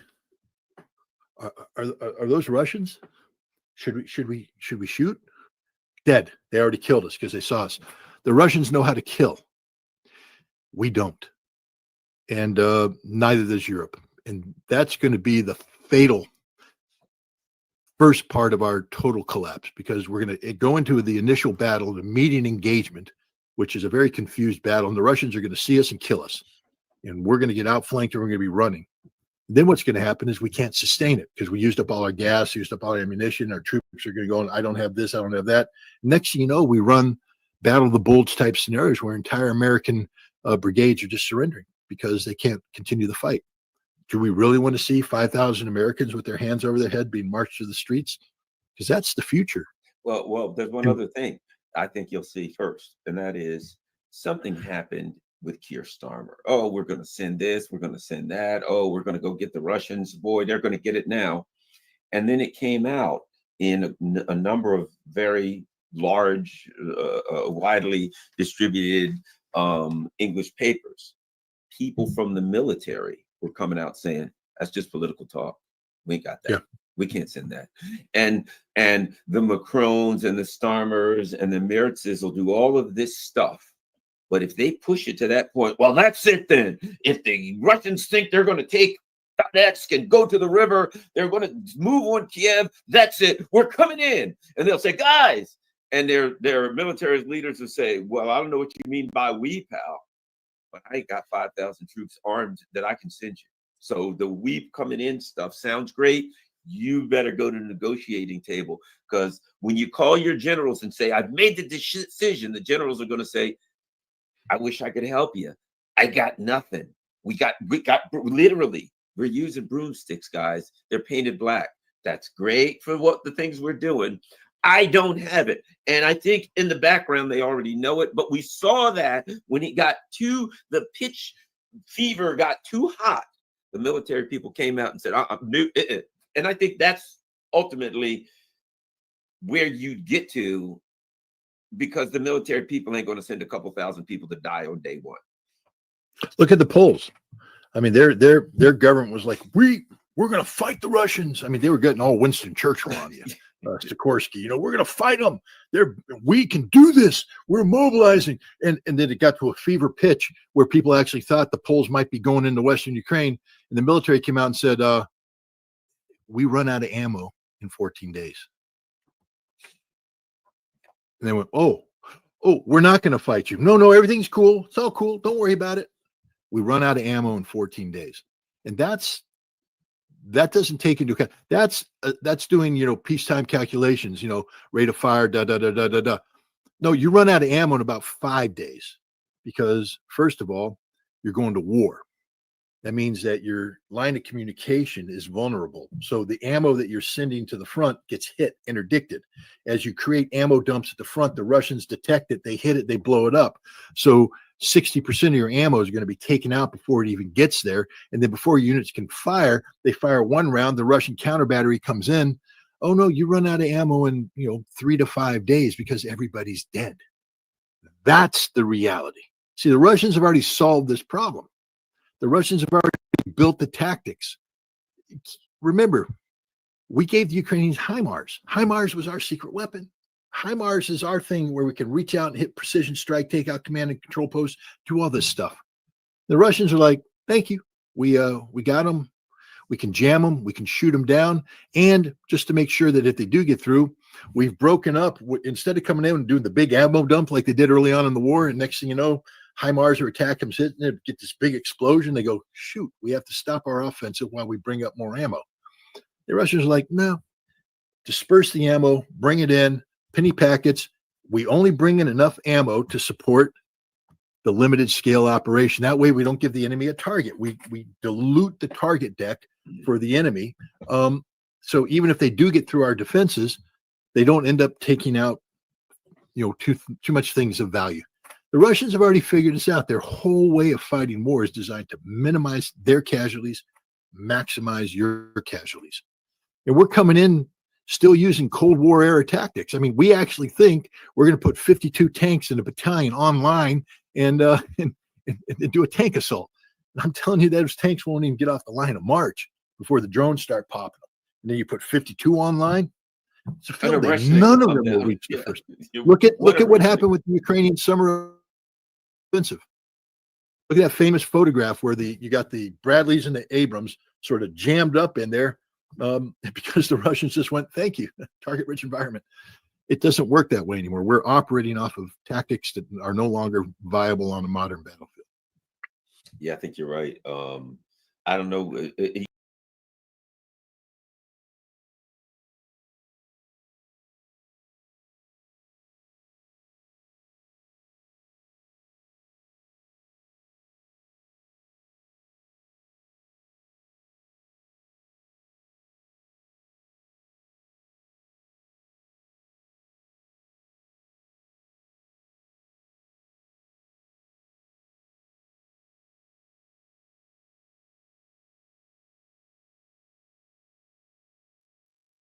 I mean, the lesson of the past 12 days is that Iran was foolish not to get nuclear weapons, in my opinion.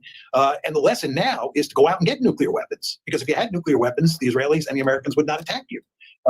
So I would just say that even if you get the Shah's son in power in Iran, I bet a lot of money that after a short period of time, he'd be very interested in building nuclear weapons, because again, it makes good strategic sense.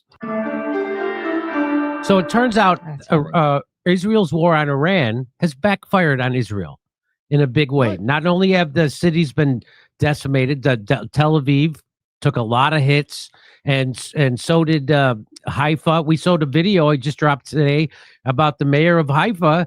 One piece, oh God, Trump's got to do something. Please stop this. Right? So because they picked a fight with Iran, a fight they couldn't win. And here's Mersheimer here's to tell you all about how Israel's war on Iran backfired. Let's watch.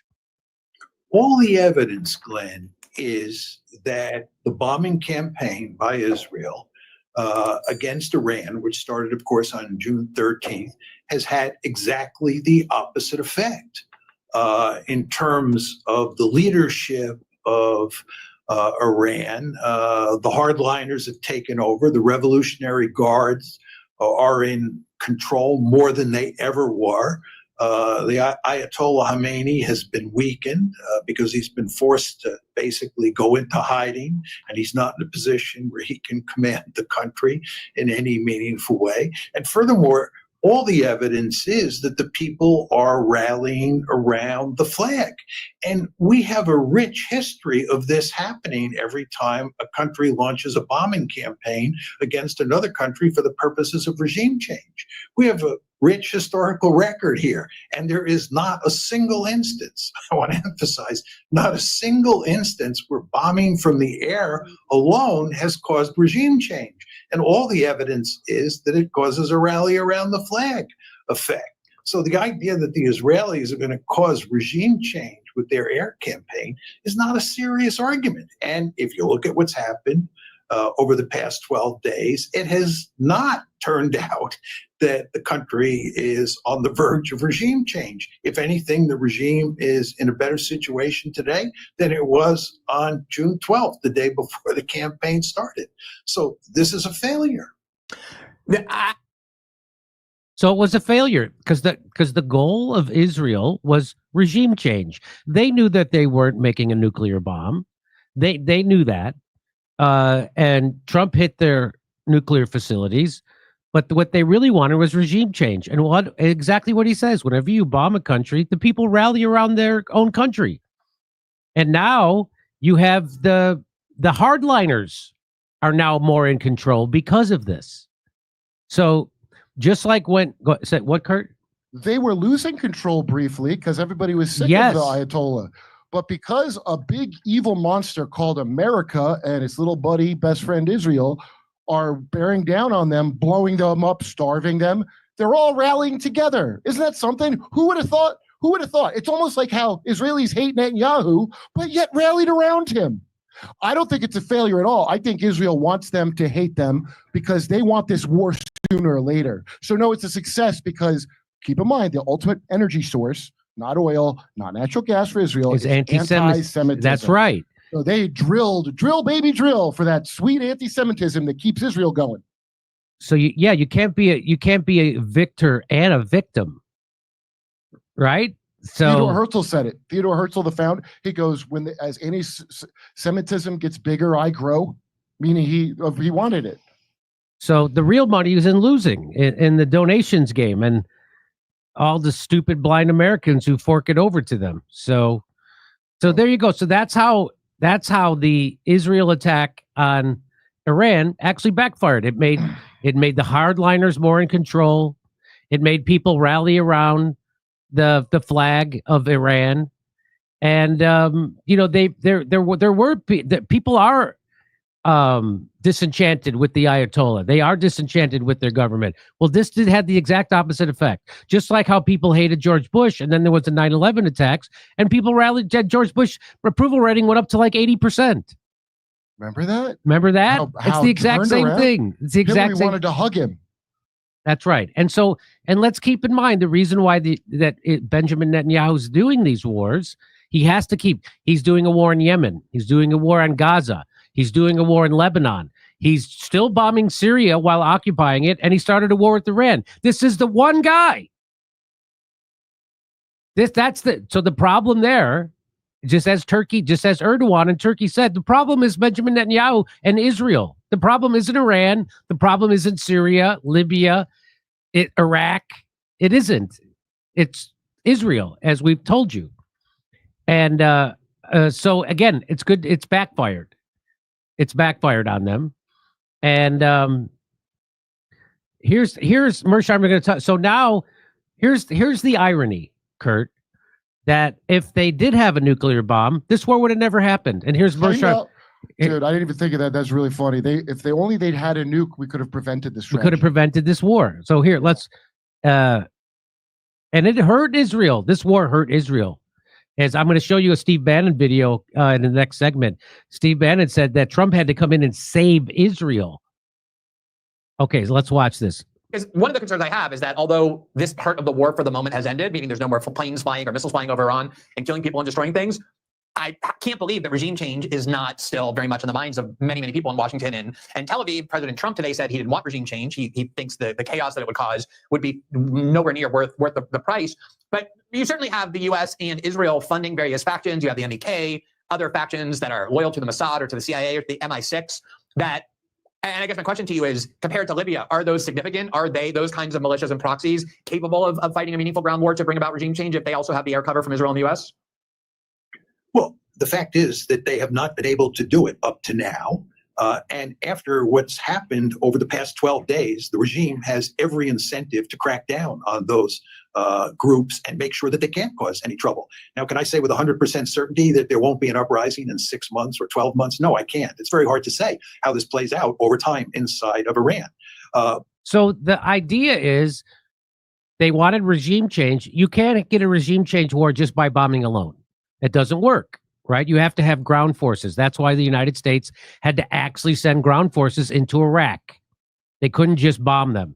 They have to have, in Libya, they already had ground forces fighting, not the United States military, but they had terrorists funded, well-funded fighting against Gaddafi. They had ground troops already. Same thing in Syria. There was ground troops in there. So you can't just do it with air power. You're going to have to send troops in. And so the question here is, well, there's, groups inside of Iran that want to fight against the government and overthrow it. And could they do it with the air cover from the United States? And he's saying, well, now the government has every right to crack down on them even harder. That's what he's saying. Here we go. But the fact is that there is no evidence now of an uprising. And you also have a regime that has powerful incentives to make sure that that remains the case for the foreseeable future. So I don't think you're going to get regime change. But Glenn, then the question pops up, what happens if you do get regime change? What's the happy ending here? Are you telling me that we're going to get a new regime that is going to say, we don't want nuclear weapons. We don't want to cause Israel or the United States any trouble in the region. And we're going to behave ourselves according to the dictates of Israel. You think that's going to happen? Well, the dream is to get the Shah's son, who was a puppet of the U.S. and Israel, back into power in Iran. He's going to fly from Paris or whatever and be welcomed with open arms by the Iranians. And I think you see he's being treated almost as like Juan Guaido, the legitimate president of Iran, or the monarch of Iran, by multiple Western media outlets. And that clearly is the plan. They have that Ahmed Shalabi, too, was going to take over Iraq and be so welcomed despite not having lived in Iraq for 40 years. That is the vision. That is the vision. And if you believe that, I have a bridge I want to sell you. This is not going to happen. I would also point out to you, of course, when the revolution in Iran took place in 1979, it was the Shah who was overthrown. The Shah had an ambitious nuclear program, and the Shah was committed to acquiring nuclear weapons. And the reason is that it makes sense from Iran's point of view to have nuclear weapons. Ehud Barak, the former prime minister of Israel and former defense minister as well, once said that he believed that Iran was pursuing nuclear weapons because it made so much sense. Just think about that statement. He, of course, is a very smart man, and he is correct. It makes eminently good sense for Iran to have nuclear weapons. I have said on numerous occasions in public that if I had been the Iranian national security advisor, they would have nuclear weapons today. I mean, the lesson of the past 12 days is that Iran was foolish not to get nuclear weapons, in my opinion. And the lesson now is to go out and get nuclear weapons, because if you had nuclear weapons, the Israelis and the Americans would not attack you. So I would just say that even if you get the Shah's son in power in Iran, I bet a lot of money that after a short period of time, he'd be very interested in building nuclear weapons, because again, it makes good strategic sense. So even if they get their Shah back, he's probably going to want to get nuclear weapons because he doesn't want to end up like Gaddafi or Assad or Saddam Hussein. So and now, I don't understand why like Russia or China doesn't sneak a nuke to Iran. Why? I don't know. I have to ask someone why that hasn't happened. That doesn't make sense because they're allies. So why wouldn't they send a nuke to Iran? I don't understand. Anyway, so there you go. Anything to add to that, Kurt? I think I love the irony that the regime change probably is going to be Israel. Yes. If the regime change look, I mean, I can't really forgive Trump for all the not doing the other things, but I will give him a lot of laughs if at the end of the day, this ends with regime change in Israel. I got to admit that I can't be any funnier than that if he pulls that off. Come see us live on tour in Toronto, Red Bank, New Jersey, Northampton. Cool, family. Follow me.